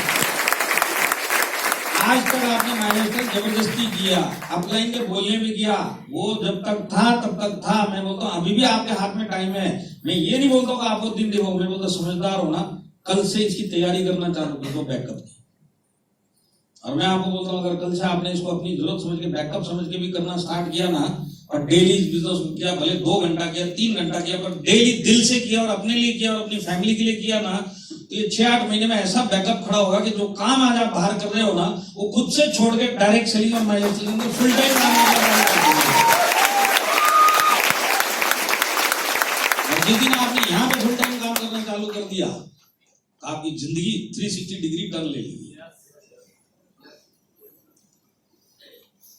अगर ऑप्शन नहीं मिलेगा तो कल से दिल से करेंगे। कल से अपलाइन के लिए नहीं करना है, कंपनी के लिए करना है, खुद के लिए करना है और अपनी फैमिली के लिए करना है, क्योंकि फैमिली आप ही की है, भूलना मत। फैमिली की रिस्पॉन्सिबिलिटी आप ही की रहेगी। भगवान ना करे ऐसे टाइम में कुछ 19-20 हो गया ना इनकम को, रिश्तेदार भी आके मदद नहीं करने वाला, आपको भी पता है। और तब तक अगर दिमाग ठिकाने पे आके अगर आपने माइलेज स्टाइल नहीं किया तो बहुत देर हो चुकी है। वैसे वैसे काम करने पड़ेंगे जो आपने कभी सोचे भी नहीं थे। अड़ोसी नहीं आने वाला, पड़ोसी नहीं आने वाला, दोस्त नहीं आने वाला, ऐसे टाइम में मदद करनी थी। और फैमिली तो आपको देखनी पड़ेगी। बात सही है कि नहीं है? तो कल से दिल से करेंगे। और मैं आपको एक चीज और बोलता हूँ, कल से भले आप माइलेज स्टाइल दिल से मत करो, जैसे करते आओ करते रहो, कोई तकलीफ नहीं है किसी को। आप ये मत सोचो कि आप माइलेज स्टाइल कर रहे हो तो किसी पे एहसान कर रहे हो। आपको क्या लगता है कि अगर आप कल से माइलेज स्टाइल नहीं करेंगे तो माइलेज स्टाइल का टर्नओवर नीचे आ जाएगा क्या? आपके लीडर का इनकम कम हो जाएगा क्या? किसी का कुछ नहीं होने वाला, कुछ भी होगा आप ही का होगा। करोगे फाइनेंशियल बैकअप, नहीं करोगे जिस दिन वो गड़बड़ हुई कोई एक आदमी खड़ा नहीं होने वाला। कल से करोगे खुद के लिए करना, माइलेज स्टाइल के लिए मत करना, अपलाइन के लिए मत करना। और आप ये मत सोचना कि मैं माइलेज स्टाइल कर रहा हूं तो दूसरे का फायदा हो रहा है, दूसरे का कुछ नहीं। मैं आपको बताता हूं, कल से अगर आप सही तरीके से माइलेज स्टाइल नहीं भी करोगे तो आपका अपलाइन आपको कितनी बार फोन करेगा आपके हिसाब से? 3 से 4 बार। आप ये सोचो इस हॉल में ना और पूरे बॉम्बे में आपकी किसी को भी नहीं पड़ी हुई है, किसी को टेंशन है आपकी, आपको जबरदस्ती उठा के बिठा तो दिया है। और अगर आप कल 1-2 दिन और 1-2 कॉल आएंगे आपको, कर लो, इसके बाद अपलाइन ही छोड़ देगा आपको, जा तेरे रास्ते पे। उसके बाद लाइन लगा के लोग खड़े जिनको इस बिजनेस की जरूरत है, तो उसके साथ काम करने के लिए तैयार है, उनके साथ काम करेगा, उनको सेव करेगा, खुद को सेव करेगा। आपकी पड़ी किसको है आप मेरे को बताओ? किसी को टेंशन है क्या आपकी? और फैमिली आपकी रहेगी कि नहीं रहेगी? आपकी फैमिली आपकी रिस्पॉन्सिबिलिटी है, अपलाइन की रिस्पॉन्सिबिलिटी नहीं है, माइलेज स्टाइल की रिस्पॉन्सिबिलिटी भी नहीं है। आप ये सोचो माइलेज स्टाइल करो मत करो, आप 2-3 चीजें भूलना मत इस जिंदगी में कि आप खतरे में हो, आप मिडिल क्लास हो, आपको फाइनेंशियल बैकअप चाहिए और फैमिली की रिस्पॉन्सिबिलिटी सिर्फ और सिर्फ आपकी है, कोई मदद नहीं करने आने वाला। कल से करोगे खुद के लिए करना। और मैं बोलता कल से नहीं भी करोगे किसी को भी नहीं पड़ी तुम्हारी, ज्यादा अपलाइन 3 से 4 कॉल करेगा, उसके बाद तुम्हारे हाल पे छोड़ देगा। आया समझ में? हाँ, तो भूलना मत, कल से करना खुद के लिए करना, नहीं तो जैसे करना करते रहना। जिस दिन वो दिन आ गया ना तो 4:30, इसके लिए मैंने आपको स्टार्टिंग में बोल दिया, आपके सर्कल में अगर किसी की भी रोजी रोटी गई है ना, सिर्फ 1 घंटा जाके उससे हालचाल पूछ के आ जाना, पूरा ब्लैक एंड व्हाइट आपको समझ में आ जाएगा। और वो समझ में आने के बाद भी अगर माइलेज स्टाइल सही से नहीं करे तो भगवान भी आपका कुछ नहीं कर सकता, तो भगवान ने अपने हिस्से का सब आपको करके दे दिया। तो कल से दिल से करेंगे, दिल से करेंगे। नहीं भी करोगे किसी को नहीं पड़ी आपकी, कोई टेंशन नहीं लेगा आपकी। आप ये मत सोचो कल करूंगा तो इनका क्या, अरे तुम्हारे जैसे बहुत आए माइलेज स्टाइल में, बहुत चले गए। फैमिली तुम्हारी रहने वाली है, मिडिल क्लास तुम ही हो, बैकअप तुम ही को चाहिए। खुद के लिए करो और अपनी फैमिली के लिए करो, उसको सेव करने के लिए भगवान ने तुम्हें भेजा अपना।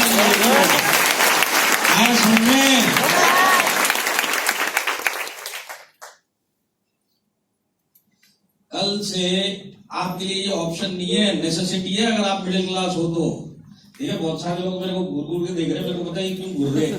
इसमें से ये कुछ लोग होंगे जो सरकारी नौकरी में है। ये सोच रहे हो तुम कुछ भी माइक पकड़ के बोलते रहो, हम तो सरकार के जवाई हैं, जब तक सरकार है हमारी नौकरी कहीं नहीं जाएगी। यहाँ पे कुछ हो सकता है ऐसे बिजनेसमैन भी बैठे जो बोल रहे 1.5 साल से मेरा धंधा चल रहा है, आज तक मेरे धंधे को कुछ नहीं हुआ, इनको कुछ भी बोले तो मेरा सब रेडी है। मैं ऐसे लोगों से एक सवाल पूछता हूँ, मान लिया आपकी जॉब को कोई खतरा नहीं है, मान लिया आपका बिजनेस भी बंद नहीं होगा और आपकी जान खतरे में है कि नहीं है? जान खतरे में है कि नहीं है? अगर 2021 आपने क्लोजली देखा होगा ना, तो आपने ये भी देखा होगा कि आमदार, खासदार, मंत्री लोग कोरोना के चक्कर में इस साल में ऊपर गए कि नहीं गए? गए कि नहीं गए? अब ये क्यों ऊपर गए? क्योंकि इनके पास उस टाइम में पैसा बराबर इंतजाम नहीं हो पाया, इसके लिए। आपको क्या लगता है इनको ऑक्सीजन का शॉर्टेज हो गया था, इसके लिए बेचारा ऊपर चला गया? आपको क्या लगता था डॉक्टर ने इनकी सुनी नहीं, इसके लिए बेचारा टाइम पे अटेंड नहीं हो पाया तो ऊपर चला गया? नहीं, इनके पास सब कुछ था, पैसा था, लाइन लगा के डॉक्टर थे, ट्रक भर के ऑक्सीजन थे, उसके बावजूद ऊपर गए कि नहीं गए? बड़े बड़े सेलिब्रिटी आपने देखे बॉम्बे के अंदर, कोरोना काल में ऊपर गए कि नहीं गए? इनके पास पैसे की कमी नहीं, जान बचाने की कमी नहीं, फैसिलिटी की कमी नहीं, ऊपर चले गए। बिजनेसमैन भी ऊपर चले गए बॉम्बे के अंदर, गए कि नहीं गए? तो आप मेरे को बताओ, जिनके पास सब कुछ है, पैसा भी है, जान पहचान भी है, डॉक्टर भी है, ऑक्सीजन भी है, अगर ये लोग ऊपर चले गए तो यहाँ पे बैठा हुआ मिडिल क्लास किस खेत की मूली जो अपने आप को ये समझता है कि मुझे कुछ नहीं होगा, कुछ भी हुआ ना ऑक्सीजन शॉर्टेज मिडिल क्लास को होने वाली है, कुछ भी हुआ डॉक्टर उसको ही नहीं मिलने वाला है। और मैं आपको बताता हूँ, 4 हफ्ते पहले की बात है, ऐसी एक ट्रेनिंग में दूसरी बॉम्बे के बाहर था, मीटिंग खत्म होने के बाद मेरे को एक लीडर आके बोलता है कि सर एक काम करो ना, हाईवे से प्रोग्राम चालू कर दो। आजकल इंडिया में डेथ आप देख रहे हैं पेपर में, आप तो पढ़ नहीं पाते, ट्रैवल करते हैं, मैं आपको बताता हूँ 300 ही लोग मर गए। डेथ कम हो गई, डेथ कम हुई कि नहीं हुई? अरे हुई कि नहीं हुई?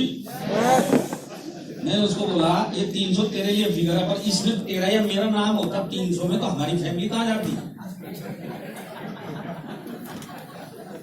अगर एक भी डेथ हुई इंडिया में, अगर मैं ही उस लाइन में मेरा ही नाम है एक में, मेरी फैमिली तो सड़क में है कि नहीं है? तो इस धोखे में मतलब कोरोना केस कम हो गए, एक भी गया और तुम अगर उसमें हो गए तो तुम्हारी फैमिली सड़क में। और खाली कोरोना नहीं चल रही, तो जीका भी चल रहा है, जीका मीका टीका सब है तुम्हारे पीछे। आप ये मत सोचो मेरे काम को कुछ नहीं हुआ, आप ये सोचो काम छोड़ो, जान को भी कुछ हुआ तो आपका जो भी सरकारी नौकरी आपके जाने के बाद पैसा देगी क्या फैमिली को? आपका बिजनेस जो आज आप चला रहे हो, कल को आपको कुछ हो गया तो आपका बिजनेस आपकी फैमिली को संभालेगा क्या बाद में? नहीं संभालेगा। और आप चारों तरफ से गिरे हुए, आप काम से भी गिरे हुए, जान से भी गिरे हुए, बैंक बैलेंस से भी गिरे हुए। यहाँ पे कुछ लोग मेरे को पैसे वाले दिख रहे, इनकी शक्ल बता रही, इनके बैंक में 10 लाख 20 लाख रुपए पड़े हुए। अरे सोच रहे 1.5 साल सर ने बोला है ना कोरोना महीने में 50,000 के हिसाब से पूरा हिसाब लगा लिया, फिर भी मेरे पास पैसा है, बिना जॉब के निकाल लूंगा। मैं ऐसे लोगों को ये बताना चाहता हूँ, 1.5 साल में अगर आपने हालात देखे होंगे तो घर में अगर एक कोरोना केस अस्पताल पहुंच गया तो ये बेचारा जो अस्पताल गया कोरोना के चक्कर में वापिस आया कि नहीं आया ये तो हमको पता नहीं चला, पर डॉक्टर और कोरोना में मिलकर इस फैमिली का 7-8 लाख रुपए ले लिए, ये जरूर हमने देखा हुआ है। तो आपका बैंक बैलेंस भी सेव नहीं है, 1 करोड़ का नहीं ना मेडिकल 7-8 लाख रुपए छठ के आगे यूनिवर्सिटी बनी हुई है। आज आपने अस्पताल देख लिया, आपने बॉम्बे नहीं सॉरी दिल्ली का है, अगर आप पेपर पढ़ते होंगे, दिल्ली के अंदर एक आदमी ने कोर्ट में केस डाला हुआ है और कोर्ट के केस में हॉस्पिटल लड़ रहा है। केस क्या है? इसका 37 डेज ट्रीटमेंट किया बंदे का, टोटल बिल इसके नाम पे आया 1,44 लाख। अब अस्पताल इसको बोलता है पूरा पैसा देगा तो ही छोड़ेंगे, ये बोलता है 1 भी रुपया नहीं है, यही ले लूंगा। इसी बात का केस चल रहा है। आज ये बिजनेस बना हुआ मेडिकल, आप सोच के देखो यार, आज सब कुछ सही चल रहा है, 4.5 करोड़ लोगों का सही चल रहा था, बिजनेसमैन वाला सबका सही चल रहा था, अचानक गड़बड़ हुई, सब कुछ सामने आ गया। ये चीज आज तक जिंदगी में कभी भी नहीं हुई। आप चारों तरफ से गिरे हुए मिडिल क्लास हो, आज भगवान की दया से आपको कुछ नहीं हुआ, सब कुछ ठीक ठाक चला, तो ये ठीक ठाक टाइम में एक बैकअप तैयार करना हमारा फर्ज बनता है कि नहीं बनता? अपनी फैमिली की तरफ से कल से दिल से करो इसको, अपनी फैमिली के लिए करो और खुद के लिए करो और डेली करो। मैं बोला भले पार्ट टाइम करो, मेरे को कोई तकलीफ नहीं है, मैं तो बोलता हूँ आप पार्ट टाइम भी अगर 2 घंटा दिल से करोगे ना, आने वाले 4 से 6 महीने में आपका बैकअप तैयार हो जाएगा। करो, दिल से करो, डेली करो इसको, भले 1-2 घंटा करो, पर दिल से करो, खुद के लिए करो, तब जाके आपका ये फाइनेंशियल बैकअप रेडी होगा। आया समझ में? अब आप मेरे को एक चीज बताइए, यहाँ पे कितने लोग हैं जो अब कल से दिल से करने में, पार्ट टाइम करते करते भी इस जिंदगी में करोड़पति बन के ही ऊपर जाना चाहते हैं? सारे के सारे। अब आप मेरे को एक चीज बताइए, जो भी जॉब आप बाहर कर रहे हो, जो भी बिजनेस आज आप बाहर कर रहे हो, वही जॉब वही बिजनेस करते करते इस जन्म में आप करोड़पति बन सकते हो क्या? आपने हाथ तो खड़ा किया करोड़पति बनना है, तो जो जॉब आप कर रहे हो, जो भी बिजनेस कर रहे हो, आपको करोड़पति बनाएगा, ये तो पता है ना। हाँ, तो इसका मतलब क्या है? इसका मतलब ये है कि इस जन्म में आप करोड़पति बन ही नहीं सकते। आज क्लोज है आपकी। जब आपसे पूछा जाएगा करोड़पति बनना है, एक काम कर सकते हैं जिंदगी में, हाथ खड़ा कर सकते हैं, बस इससे ज्यादा कुछ नहीं होने वाला। और उसका भी प्रूफ मैं आपको देता हूँ। क्यों नहीं बनोगे आप? क्योंकि आपके दिमाग में यही चल रहा है कि मैं सारी जिंदगी यही जॉब करूंगा, सारी जिंदगी यही धंधा करूंगा। तो ये जॉब और ये धंधा आप खुद बोल रहे हो मेरे को करोड़पति बना नहीं सकता, तो बनाएगा कौन? आई क्लोज्ड। आया समझ में? एक ही काम कर सकते हो, जब पूछा जाएगा करोड़पति बनना है, हाँ बनना है, बस इतना ही, इससे ज्यादा कुछ नहीं। आपने ये जन्म करोड़पति बनने के लिए लिया भी नहीं है। हम लोग खानदानी मिडिल क्लास हैं, हमारे पिताजी मिडिल क्लास थे, हम मिडिल क्लास है, और हमारे बच्चे भी मिडिल क्लास से निकलेंगे। करोड़पति इस जन्म में तो सोचो भी मत बन सकते हो, सोचना भी मत। मैं बोलता हूँ छोड़ो, अगले जन्म में कहीं मुकेश अंबानी के घर पे अगर आपने कहीं जन्म ले लिया, या अदानी के घर पे जन्म ले लिया, तो हो सकता है आप करोड़पति बन जाओ अगले जन्म में। ये जन्म में आपने अपनी कुंडली बाटली में भर के खुद ही ढक्कन बना के सील करके रखी है, और फिर बोलते करोड़पति बनना है। हाथ ही उठा सकते हो, बन नहीं सकते।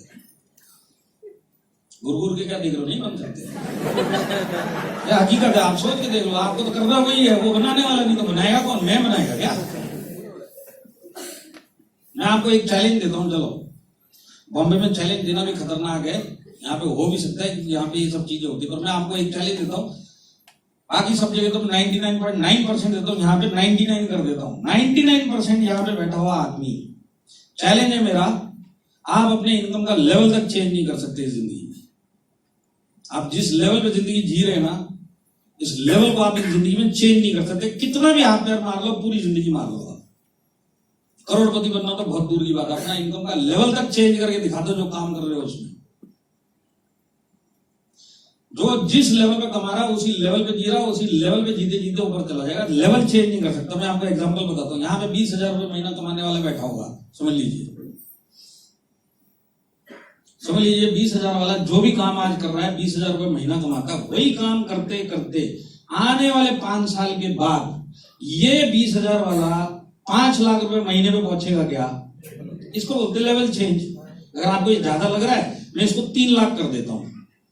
20,000 कमाने वाला वही काम करते करते 5 साल के बाद बॉम्बे के अंदर भी 3 लाख रुपए महीने में पहुंच सकता है क्या? इसको बोलते लेवल चेंज। यहाँ पे 50,000 रुपए महीना कमाने वाले भी बैठे होंगे, वही काम करते करते आने वाले 5 सालों में आप महीने के 3 लाख में पहुंच सकते हो क्या? इसको बोलते लेवल चेंज। यहाँ पे 1 लाख रुपए महीना कमाने वाले बैठे होंगे, वही काम करते करते आने वाले 5 सालों के बाद आप महीने के 10 लाख पे पहुंच सकते हो? नहीं, इसको बोलते लेवल चेंज। यही मैं बोल रहा हूं, आप अपना इनकम का लेवल तक चेंज नहीं कर सकते। यही मेरा चैलेंज है। बात सही है कि नहीं है? हाँ, अभी कर रहे। और देखो, मेरे को यहाँ पे बैठा हुआ किसी के भी इनकम का पता नहीं है। मेरे को ये नहीं पता कौन कितना कमा रहा महीने का, और मेरे को एक चीज एक ही पता है, यहाँ पे बैठा हुआ जो जितना कमा रहा उसमें खुश है। खुश है कि नहीं है? नहीं बोलने से भी कुछ नहीं होगा, करना भी पड़ेगा। कुछ कर सकते होते तो जॉब ही चेंज कर ली होती थी ना, काम ही चेंज कर लिया होता तो कर ही नहीं पाओगे। आप सारी जिंदगी ना करते करते ऊपर चले जाओगे। खुश हूं नहीं, ऊपर कर ही नहीं सकते आप कुछ। क्या कर सकते आप मेरे को बताओ? बैंक में आकर डालोगे?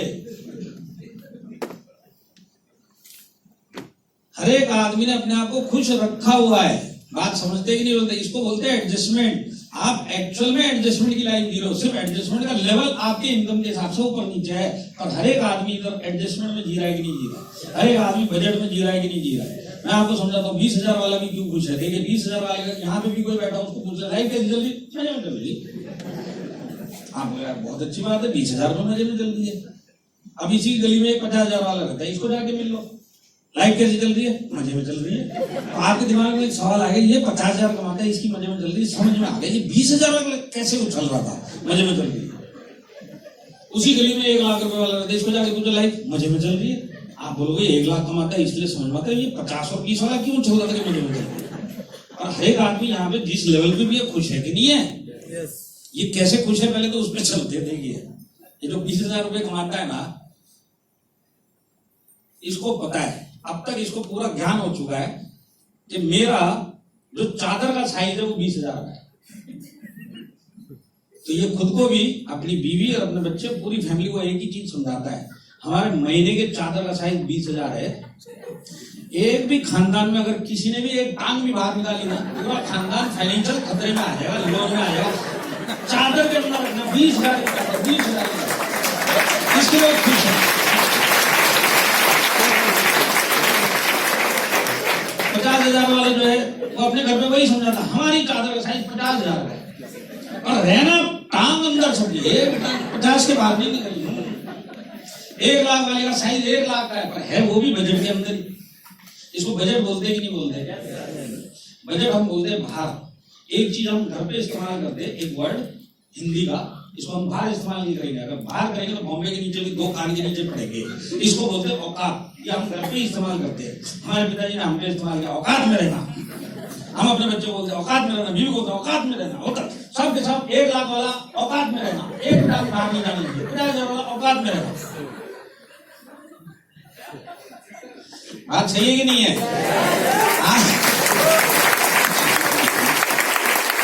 मैं आपको एक चीज, आप लाइफ में जितने काम करोगे ना, सब बजट में करोगे।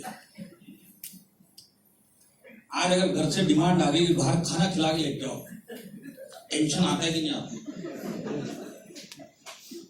कुछ लोग ऐसे घूर के देख रहे, तुम लोग क्या डेली घर पे ये बोलते हो क्या, तू काय को घर पे हाथ, काय को बेलन फेलन ये आटा फाटा छोड़, डेली बाहर खाएंगे। क्या कोई इधर बैठा हुआ सामने जो ऑफर देता है, डेली डेली बाहर चलेंगे। आपकी बीवी इधर ही है? अच्छा, आप इनको बोलते डेली बाहर चलेंगे? कभी कभी डेली, मतलब आप अपनी बीवी को बोलते नहीं मेरे को तकलीफ होती है, दर्द होती है। बच्चा तू कहाँ बेटा, चल बाहर। नहीं, उल्टा है।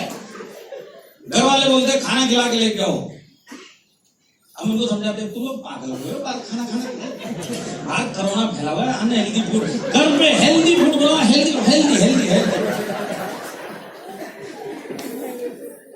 अब उसको पता है कि हेल्दी का नारा भी 3 ही बार चलेगा, 4थी बार हेल्दी बोला तो छोड़ के चली जाएगी, तो 4थी बार तो लेके जाना ही पड़ेगा।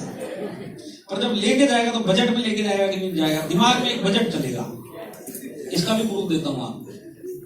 आप अगर अपनी फैमिली को खिलाने के लिए ले जा रहे हो, अगर आपको आपके जान पहचान का रेस्टोरेंट के अंदर घुसते घुसते एक आदमी भी मिला ना, ऐसा टेंशन आता है कि नहीं आता है, इस कमबख्त को भी आज ही मरना था, आज तो देखने बीवी इधर से बोली तुम काय को देखते हो उसकी तरफ, इधर देख रहा, पहचाने से इनकार कर दिया आदमी ऐसे रेस्टोरेंट में। बराबर है कि नहीं है? आप लोग जाते जाते सबको इकट्ठा करते हुए जाते हुए तुम बाहर खाने के, चल ओ तुम खा जाओ, तुम आज घर पे छोड़, मैं तो किया है क्या आज तक ऐसा कभी? अब जब बजट में जाओगे तो समझ लो एक दिमाग में बजट चल रहा है 2,000 रुपए का, आज 2,000 में पूरी फैमिली को खिला के लाना है।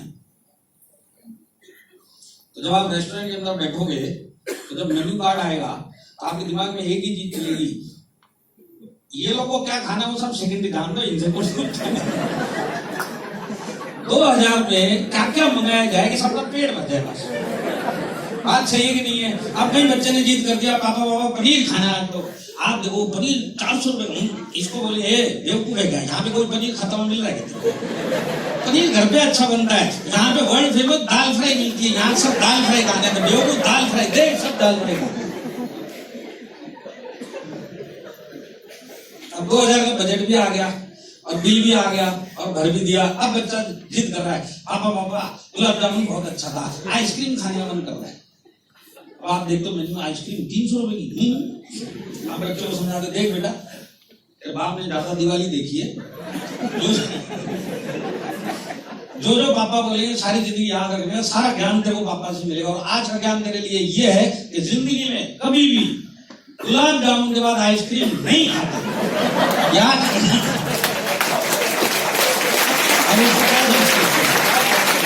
अब उसको क्या समझा रहे हैं, गुलाब जामुन के बाद आइसक्रीम खाएंगे गला खराब हो जाता है, बच्चा बेचारा चुप, अच्छा गला खराब हो जाता है क्या? बाप को पता है गला कट जाएगा अगर आ जाएगा। अब पूछ लो किसी से लाइफ कैसी चल रही है, मजे में चल रही है। देखिए 20,000 वाला 500 वाले रेस्टोरेंट में लेके जाएगा, 50,000 वाला 1,500 वाले बिल वाले रेस्टोरेंट में लेके जाएगा, लाख रुपए वाला 3,000 वाले में लेके जाएगा, पर लेके जाएगा बजट में, ये बात पक्की है। बात सही है कि नहीं है? तो आप जिंदगी काटते हुए आए हो अपने लेवल पे, उसी लेवल पे काटते हुए ऊपर चले जाओगे।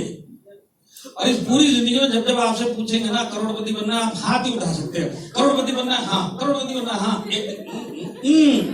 बनो कि नहीं? कितना भी हाथ पैर मार लो, लेवल तक चेंज नहीं कर सकते। करोड़पति तो बहुत दूर की बात है। बात सही है कि नहीं है? देखिए, आप लाइफ में जितने भी बड़े काम करोगे, 20,000 वाला ज्यादा पूरे लाइफ काम करेगा, एक 4-5 लाख का लाइफ के लास्ट में जाके एक 4 व्हीलर खरीद लेगा। 4-5 लाख का, 20 लाख का खरीद सकता है क्या? नहीं। वो जब 4-5 लाख का लेने जाएगा तो बोलेगा टाटा भी क्या है, नैनो बना दिया, 1 लाख का 50,000 का कुछ बनाता तो और 50,000 लग जाते। जिंदगी आपको क्या देती है, आपको वो लेना पड़ता है। आपको क्या चाहिए आप कभी भी नहीं ले सकते जिंदगी में, जिस लेवल पे जी रहे। मान एक बात को, जो आपको मिलेगा ना उसमें एडजस्ट करना पड़ेगा। आपको क्या चाहिए वो नहीं मिलने वाला है जिंदगी में। आप जो जो बड़ा बड़ा चीज लाइफ में पैसे के तौर पे करोगे, सब इंस्टॉलमेंट में होने वाला। आपका 50,000 कमाने वाला 1 BHK ले लेगा, 2 BHK ले लेगा, सारी जिंदगी इंस्टॉलमेंट भरेगा। 1 लाख रुपए वाला 3 BHK ले लेगा, सारी जिंदगी इंस्टॉलमेंट भरेगा। आज जो 3 लाख की मारुति लेता है इस जिंदगी में, वो 30 लाख की, 35 लाख की, 40 लाख की फॉर्च्यूनर नहीं ले सकता। ये बात पक्की है। बात सही है कि नहीं है? आज आप जिंदगी काटते हुए आए हो, काटते ऊपर चले जाओगे और आपके हाथ में कुछ भी नहीं है इसको चेंज करने के लिए। करोड़पति बनना दूर की बात, आप लेवल तक चेंज करके दिखा दो। अब इसमें प्रॉब्लम क्या है सबसे बड़ी, जो अगर आपको समझ में आएगी मैं आपको बताता हूँ। देखिए, बॉम्बे के अंदर ही आप समझ लो, यहाँ भी इतनी अपॉर्चुनिटी है। 20,000 वाला जो भी काम कर रहा है, उसका हर साल जितना भी इनकम बढ़ रहा है, हर साल का बढ़ते बढ़ते 5 साल के बाद इसको कितना मिलेगा आप बताओ। चलो, 20,000 वाले का इनकम 5 साल के अंदर डबल होगा। इससे ज्यादा तो सैलरी नहीं हो सकती है। बात सही है ना? 20 आप आपका ही लेवल देख लो, आपके इधर कितने परसेंटेज इंक्रीज होता है। 20,000 वाले का उतना ही परसेंट लगा के देखो तो आपको पता चलेगा 40 भी नहीं होने वाला। मैं तो फिर भी बोलता हूं, बॉम्बे में 5 साल के बाद इसको 50,000 रुपए मिल जाएगा। 20,000 की जगह 5 साल के बाद इसका 50,000 रुपए हो गया पर मंथ का इनकम। आप 5 साल के बाद जाके इसको पूछो कि अभी 5 साल के बाद तेरी इनकम 20 से 50 होगी, डबल से भी ज्यादा होगी, अब तक तो खुश होना चाहिए। ये बोलेगा नहीं इनकम बढ़ गई है पर मैं सुखी 5 साल पहले था। अगर आपको भरोसा नहीं है तो आज आप कितना कमा रहे हैं आपको पता है, 5 साल पहले कितना कमा रहे थे वो भी आपको पता है। अपने आप से एक सवाल पूछना, आज आप ज्यादा सुखी हो 5 साल पहले ज्यादा सुखी थे जब पैसा कमा रहा था? आपका जवाब वही होगा, 5 साल पहले वाली लाइफ ज्यादा अच्छी थी। पैसा कम आ रहा था और लाइफ में ज्यादा सुखी तब था। हकीकत है कि नहीं है? इधर वालों और भगवान भरोसे वालों, ये नई कैटेगरी है। कोरोना आने बाद भगवान भरोसे, आने वाले 5 साल के बाद भी आपके साथ यही होगा। सारी जिंदगी यही चलेगा। आपको पीछे की जिंदगी ज्यादा अच्छी लगेगी। इनकम आपकी पहले कम रहेगी पर आपको लाइफ वही अच्छी लगेगी। सारी जिंदगी यही सीक्वेंस आपका चलने वाला है। और इसके पीछे कारण बताऊं आपको क्या है? कारण ये है कि आपका हर साल जितना भी जॉब के अंदर या बिजनेस के अंदर आपका इंक्रीमेंट होगा, उससे कई गुना ज्यादा टाइम महंगाई बढ़ेगी और आपको हमेशा सारी जिंदगी ओवरटेक करती हुई चलेगी। जितना भी आपका इंक्रीमेंट है उससे ज्यादा आपकी महंगाई आपको मिलेगी और सारी जिंदगी यही सीक्वेंस चलेगा। बात सही है कि नहीं है? और हर साल हर एक आदमी की रिस्पॉन्सिबिलिटी बढ़ती है कि नहीं बढ़ती है? जैसे जैसे एज बढ़ेगी रिस्पॉन्सिबिलिटी बढ़ेगी, तो होगा क्या, आपकी जो इनकम बढ़ेगी उससे कई गुना ज्यादा महंगाई बढ़ जाएगी और आपकी रिस्पॉन्सिबिलिटी हर साल बढ़ती हुई चल रही है। बात सही है कि नहीं है? इसके लिए हमको पुराना जमाना सही लगता है। उसका भी चीज आपको डेमो दे देता हूं। यहाँ पे कोई 25 साल का लड़का है हमारा, 24 साल 25 साल का, 25 साल का है क्या कोई? अच्छा आप हो, हाँ आप हो। सर एक बात बताओ, अगर मैं आज आपको बॉम्बे के अंदर ही 40,000 रुपए पर मंथ का 25 साल की उम्र में जॉब दूंगा तो आप खुशी खुशी लोगे कि नहीं लोगे? लाइफ स्टाइल में लगा देता हूँ। 40,000 रुपए अच्छा लगेगा कि नहीं लगेगा आपको? लगेगा ना? बाकी लोगों को क्या लगता है सर 40,000 इस उम्र में सही है कि नहीं है कि नहीं है? ये भी खुश और आप भी खुश। सिर्फ एक काम करने का है, इनके पीछे एक गर्लफ्रेंड लगा दो और 1 महीने बाद जाके पूछो, तू पिछले महीने तो खुश था, 1 महीने बाद पूछो 40,000 में कैसे चला? मजा नहीं आ रहा। गर्लफ्रेंड रिस्पॉन्सिबिलिटी 30 साल की उम्र में 40,000 से 10 डबल करो, उस हिसाब से बढ़ती नहीं है सैलरी। आप अपनी देख लेना, 5 साल में आपकी डबल नहीं हुई है। मैं बोलता हूँ ये 40,000 से 30 साल की उम्र में 80,000 पे आ जाएंगे। 80,000 में जाके इनको जब पूछना, जब ये 30 साल के होंगे, अब तो तेरे को 80 आ रहे, 40 से डबल हो गया, अब तो कुछ होगा। बोले काय का कुछ हो रहा है, गर्लफ्रेंड की जगह बीवी ने ले ली। ये तो 2 टाइम वो वाली थी, ये डेली वाली आ गई। 35 साल की उम्र में इन्हीं से जाके मिलना। अब इनकी सैलरी 1,20,000 हो चुकी होगी, इतनी होगी नहीं। 40 साल की 1,20,000 10 साल में होने वाली नहीं है। 1,20,000 होगी तब भी जाके पूछ लेना। अब तो तेरे को 1,20,000 मिल रहे हैं, 80 से 40 ज्यादा हो गया, अब तो कुछ होगा। काय का खुश है, 2 घूमते हुए देख रहा घर में। इन्होंने नाक में दम किया और सारा खा पी इनके पीछे लगा रखा। 40 साल की उम्र में इनकी इनकम हो गई होगी 1,60,000। आप 40 साल में जाके पूछो लाइफ कैसी चल रही। अब तो और तेरे को मजा आ रहा होगा, काय का मजा आ रहा है, अब ये निकम में बड़े हो गए। अब इनकी स्कूल फीस, डोनेशन, ये वो ट्यूशन ऑनलाइन, ये इसी में सारा पैसा चला जाता है। आज सही है कि नहीं है? 45 साल की उम्र में 2 लाख रुपए हो चुकी है, होगी नहीं पूरी लाइफ में। 40 से स्टार्ट करें 2 लाख तक पहुंचेंगे नहीं है। 45 साल में जब 2 लाख रुपए हो चुके तब जाके इनको पूछा, यार अब तो और भी बढ़ गए तेरे, तो अब तो कुछ होगा। बोला काय का कुछ होगा, अभी निकम में बड़े हो गए। अब एक बोलता मेरे को इस कॉलेज में जाना, एक बोलता उस कॉलेज में। इसको देखो, ये तो लैपटॉप भी मांग रहा है, उसको देखो बाइक चाहिए इसको। रिस्पॉन्सिबिलिटी बढ़ी कि नहीं बढ़ी? 50 साल की उम्र में जब 2.5 लाख रुपए हो जाएंगे ना आपके, तब आपके घर पर पूरा प्रेशर होगा। सारी जिंदगी किराए पे रहना, भाड़े पे रहना, एक मकान तो ले लो बढ़ो, बाकी के 10 साल लोन में निकल जाएंगे। इसी तरह लाइफ कटते हुए निकल जाएगी। आया समझ में? मानते इस बात को? तो जिंदगी काटने के लिए आया और काटते काटते ऊपर चले जाओगे। इस बीच में अगर किसी ने पूछा ना करोड़पति बनना है, एक ही काम कर सकते हैं, हाथ खड़ा कर सकते हैं, लेवल तक चेंज नहीं कर सकते। अच्छा मेरे को एक बात बताओ, यहाँ पे सब बॉम्बे वाले हैं, इतने सारे लोग हैं, यहाँ पे इनकम भी सबसे अच्छी होती है। बॉम्बे में सबसे अच्छा पे स्केल है पूरे इंडिया में। कितने लोगों ने यहाँ पे बैठ के अपनी जेब से बिल भर के 5 स्टार में चाय पी के आया है? हाथ खड़ा करो। 1 2, ताली बजाओ। यही करोगे सारी जिंदगी, ताली बजाओगे। पी के हुआ है, ताली हम बजाओगे। यही तो सबसे बड़ी लाइफ की गड़बड़ है। हमको कुछ नहीं चाहिए, हम तो खुश हैं। मैं आपको एक चीज बताता हूं, 5 स्टार की जिंदगी आपकी लाइफ में लिखी हुई नहीं है। यहाँ पे जितने लोगों ने भी 5 स्टार देखा होगा ना, माई लाइफ स्टाइल में आगे लीडर लोग लेके चले होगा, माई लाइफ स्टाइल हटा दो, 5 स्टार कभी जिंदगी में नहीं देखा होगा। आप सही है कि नहीं है? 5 स्टार की दुनिया हमारे लिए है ही नहीं। मैं आपको प्रूव करता हूँ कैसे नहीं है। मैं आपको एक चीज बताता हूँ, आपको तो पता चल गया होगा कि नहीं चल गया होगा, मैं आपको इन्फॉर्मेशन देता हूँ। 5 स्टार के अंदर जब आप घुसोगे, रिसेप्शनिस्ट मिलती है आपको, आप उससे जाके हालचाल पूछ लो, सब कुछ मुस्कुराते हुए जवाब देगी, 1 रुपया नहीं मांगेगी नाम पूछने की। आप वहां के सोफे पे लॉबी में जाके बैठो, कोई आपको उठाएगा नहीं, 1 रुपये भी नहीं मांगेगा बैठने की। आप सुलभ शौचालय में 10 रुपए लेते हैं, कितने लेते हैं मेरे को मालूम नहीं, पर 5 स्टार में आप जाके करके 1 रुपये कोई नहीं लेने वाला। स्विमिंग पूल देखने के लिए कोई पैसा नहीं मांगने वाला। आपको रूम देखने, वो भी आपको फ्री में दिखा देंगे। आपको बैंकेट हॉल देखना, रेस्टोरेंट देखना, सब फ्री में आप देख के आ सकते हैं, पर आप गए नहीं होंगे। आपको ये सब पता है कि फ्री में होता है उधर, और गए नहीं होंगे। बात सही है कि नहीं है? क्योंकि डर लगता है, वो जिंदगी हमारी है ही नहीं। कभी फैमिली के साथ उधर से गुजरे ना, जहाँ पे 5 स्टार मिलेगा, तो बच्चे बोलेंगे 5 स्टार पापा आज लेके चलो, उधर भी फिर अपनी लेवल एक मिलेगा उस गली में, वो पूछेगा लाइफ कैसी चल रही है? मजे में चल रही है। अरे मजे में चल रही है, पर फ्री में घुमा के तो लेकर आ जाए, 1 रुपया नहीं लगता, पर जाएगा नहीं, क्योंकि जिंदगी हमारी नहीं है। तो इस जिंदगी में 5 स्टार की जिंदगी आपके लिए बनी नहीं है। करोड़पति बनना तो बहुत दूर की बात है। और मैं आपको एक चीज बताता हूँ, यहाँ पे जितने 35-40 साल के हैं, जिन लोगों ने अभी तक अपनी जेब से अगर 5 स्टार में चाय नहीं पी है ना, 99.9% इस जिंदगी में अपने पैसे से पिएगा भी नहीं।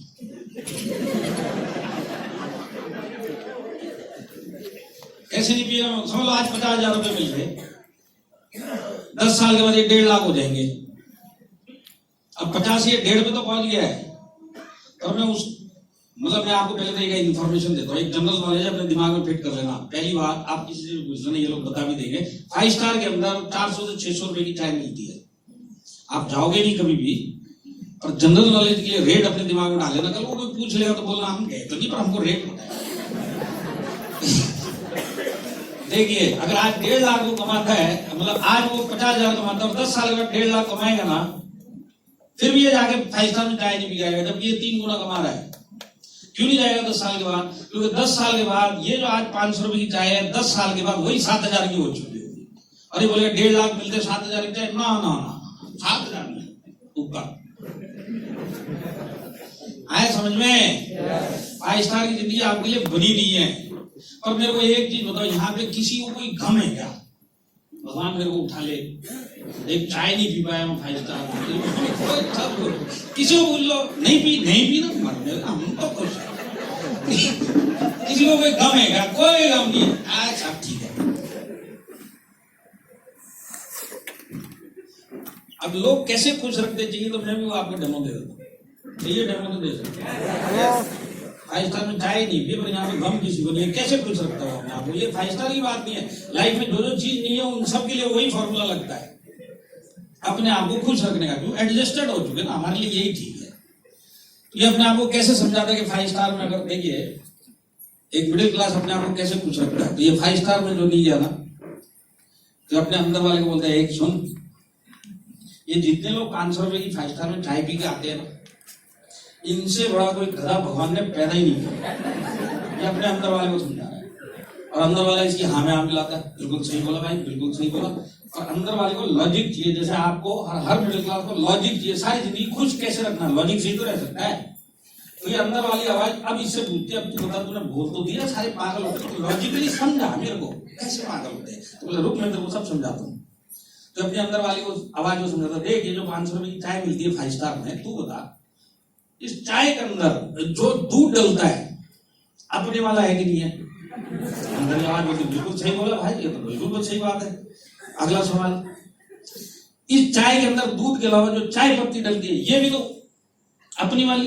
हाँ बिल्कुल सही बोला। मतलब इसके बाद शक्कर कहाँ से आती है? ये भी अपनी वाली है कि नहीं है? बोला अपनी वाली है। अब लास्ट तू बता, अब ये जो चाय में बनाने में जो पानी डाला है ये क्या चांद से आता है क्या? ये भी तो अपने वाला है कि नहीं है? तो अंदर वाला आवाज बोलता बिल्कुल सही समझाया भाई, सही पकड़ लिया, आप दिमाग में घुस गया। अब ये बोलता सुन, अभी तो सुना नहीं है। देख सारी चीजें अपनी चीजों से बनी के नहीं, दूध भी अपने वाला ही, चाय भी वो शक्कर भी अपने वाली, चाय पत्ती भी अपने वाली, पानी भी अपने वाला, अपने वाली चीजों की चाय। ये सामने कटिंग 10 रुपए की बिकती है, ये गधा जाके 500 रुपए देगा। अब तू बता गधा कौन है? बात सही है कि नहीं है? हाँ, पर यही आदमी जो बोलता है जो 500 रुपए की चाय पीते हैं गधे होते हैं, इसी को आप 2 लाख देके उसी होटल के आगे खड़ा कर दो और इसको बोला आज तू खर्चा करके आया इस होटल में जाके, जाएगा कि नहीं जाएगा? जाएगा और चौड़ा होके जाएगा और 3 टाइम खाना खा के आएगा। सुबह अपनी फैमिली, दोपहर को दूसरी फैमिली। सॉरी गलती बोलते, तुम लोग अपनी फैमिली संभाल लो, बहुत मिडिल क्लास है तुम्हारी, ये सब आगे वालों का काम है, तुमको सब सुनने का नहीं, मेरे मुंह से नहीं। तुम्हारी समझ लो वही बहुत डिलीट कमेंट। शाम को रिश्तेदार दोस्त, अब देखो ये तीनों टाइम खाना खा के आएगा और सबको लेके भी जाएगा और खिला के भी लाएगा। अब समझ लो अगर इसने 1800 रुपए की दाल उस 5 स्टार में खाई है तीनों टाइम, पैसा है तो ये अपने आप से ये सवाल नहीं करेगा कि मैंने आज 1800 रुपए की दाल क्यों खाई, ये आई भी तो उसी खेत से है। 120 रुपए वाली एक 1800 रुपए, अब पैसा आ गया तो कोई सवाल नहीं। बात सही है कि नहीं है? हाँ, यही प्रॉब्लम हमारे साथ में है। यहाँ पे बैठा हुआ हर एक आदमी के पास 400-600 रुपए हैं, एक भी आदमी नहीं है जो ये बोलेगा कि मेरे पास नहीं है। प्रॉब्लम क्या है? प्रॉब्लम ये है कि 400 या 600 रुपए चाय के ऊपर खर्चा करने का ना सोच है ना बजट है। इसीलिए हमारी लाइफ नहीं और हमको चाहिए भी नहीं, हम तो ऐसे खुश है। हर एक आदमी इसके लिए खुश है। आया समझ में? समझ में आया क्या?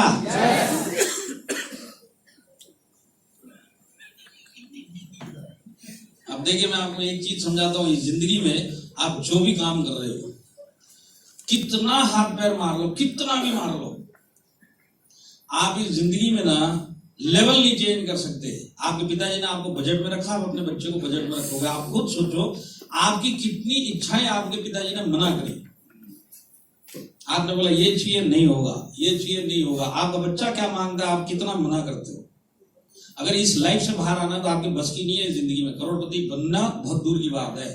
अगर इस जिंदगी में वाकई में एक छोटा सा भी चांस है ना लेवल चेंज करने का या करोड़पति बनने का, वो एक ही चांस है माय लाइफस्टाइल, जिसमें आप आए हो और जबरदस्ती आए हो, यही आपको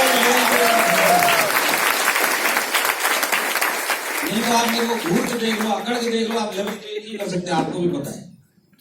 अगर इस जिंदगी में आपको लेवल चेंज करना है या करोड़पति बनने का आपको कोई चांस है, तो वो एक ही चांस है माय लाइफस्टाइल, जिसमें आप जबरदस्ती आए। अब आप मेरे को बताओ, यहां पे हर एक आदमी जो आया हुआ है इस बिजनेस में, उसको धक्का मार के डाला गया कि नहीं डाला गया? सारे के सारे जबरदस्ती इस बिजनेस में आए कि नहीं आए? यहाँ भी इस हॉल में कोई भी ऐसा है जो ये बोलता है कि नहीं सर आप तो गलत बोल रहे हो, मैं तो 5,000 जेब में रख के घूम रहा था, दूसरे में पैन कार्ड भी था और तीसरे में आधार कार्ड भी था पीछे वाले में, और माँ कसम ऊपर वाली जेब में बैंक के डॉक्यूमेंट लेके गली गली घूम रहा था, कोई तो माय लाइफस्टाइल वाले से मिला दे, एक मिला दे, मैं करोड़पति बनाया, प्लीज प्लीज प्लीज, किसी ने किया है क्या? सब के सब इस बिजनेस में जबरदस्ती आते। देखिए एक चीज डन है, आप लोग भी जबरदस्ती आए, यहाँ पे बैठा हुआ एक एक आदमी जबरदस्ती आया, किसी से भी पूछ लो, इनका पहला कदम डायरेक्ट सेलिंग धक्का मार के। रॉयल डायमंड राजेश यादव जी थाना में रहते हैं, पूछ के जाके देख लेना, पहला कदम धक्का मार के। मुबीन मोहम्मद रॉयल डायमंड पहला कदम धक्का मार के। दयालन सर फाउंडर डिस्ट्रीब्यूटर पहला कदम धक्का मार के। एक एक आदमी का हर एक पहला कदम धक्का मार के, है कि नहीं है? और जब इतने सारे महान लोग धक्का मार मार के आए, तो मैं क्या चांद से आया क्या? मेरे को भी धक्का मार के डाला गया इसमें। तो समझने वाली बात क्या है? समझने वाली बात ये, करोड़ों लोग जो इस इंडस्ट्री में आते हैं, सबके सब जबरदस्ती आते हैं। और ये जबरदस्ती आए हुए लोगों में से कुछ लोग होते हैं जो कहीं ना कहीं एक डायरेक्ट सेलिंग के किसी न किसी एक ट्रेनिंग में, प्रोग्राम में जाएंगे, स्टेज के ऊपर देखेंगे कि एक आदमी यहाँ खड़ा हुआ है, इसको 5 साल हो गए बिजनेस करते हुए, मिडिल क्लास था, मेरी तरह था, जबरदस्ती आया हुआ, आज की डेट में इसने गाड़ी भी ले ली, बंगला भी ले लिया, बैंक बैलेंस भी ले लिया, ऐसे इतने सारे लोग घूम रहे हैं। तो जब उसको ये लगता है कि ये आदमी अगर कर सकता है इस बिजनेस के अंदर, तो कर तो मैं भी सकता हूँ, वही आदमी इस बिजनेस में टिकता है और वही जाके लेवल चेंज करता। बाकी तो करोड़ आते हैं, करोड़ चले जाते हैं।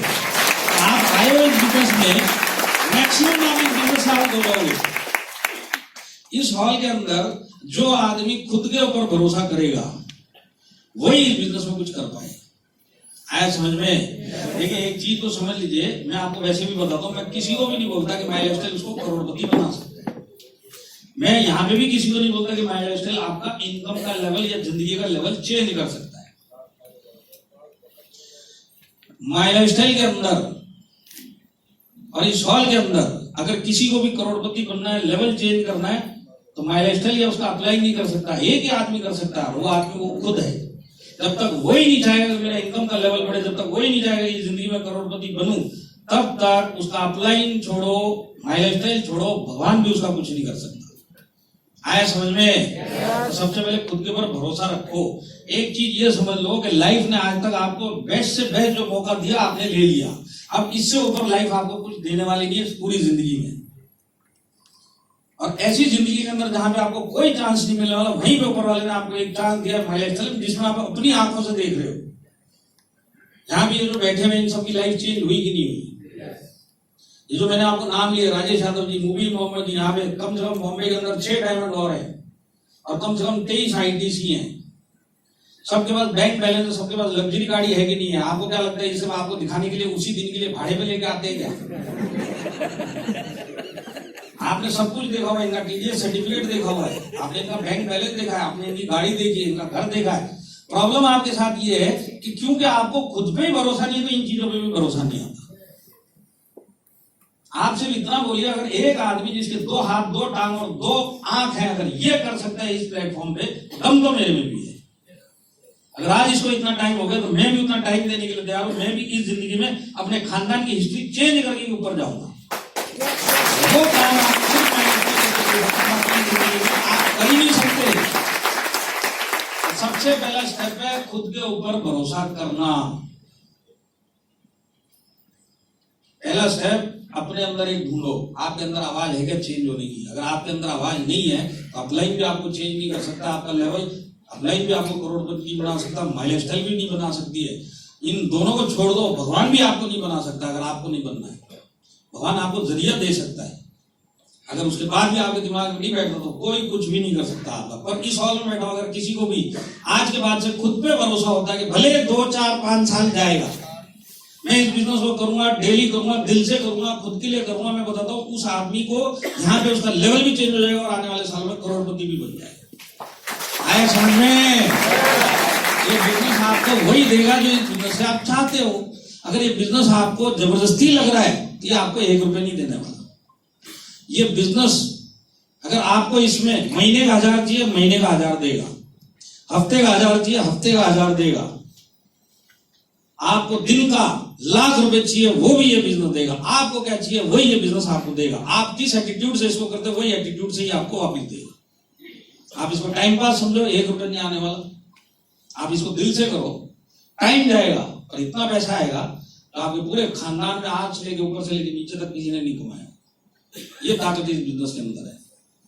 तो खुद पे भरोसा करेंगे। ये हो गया पहला काम।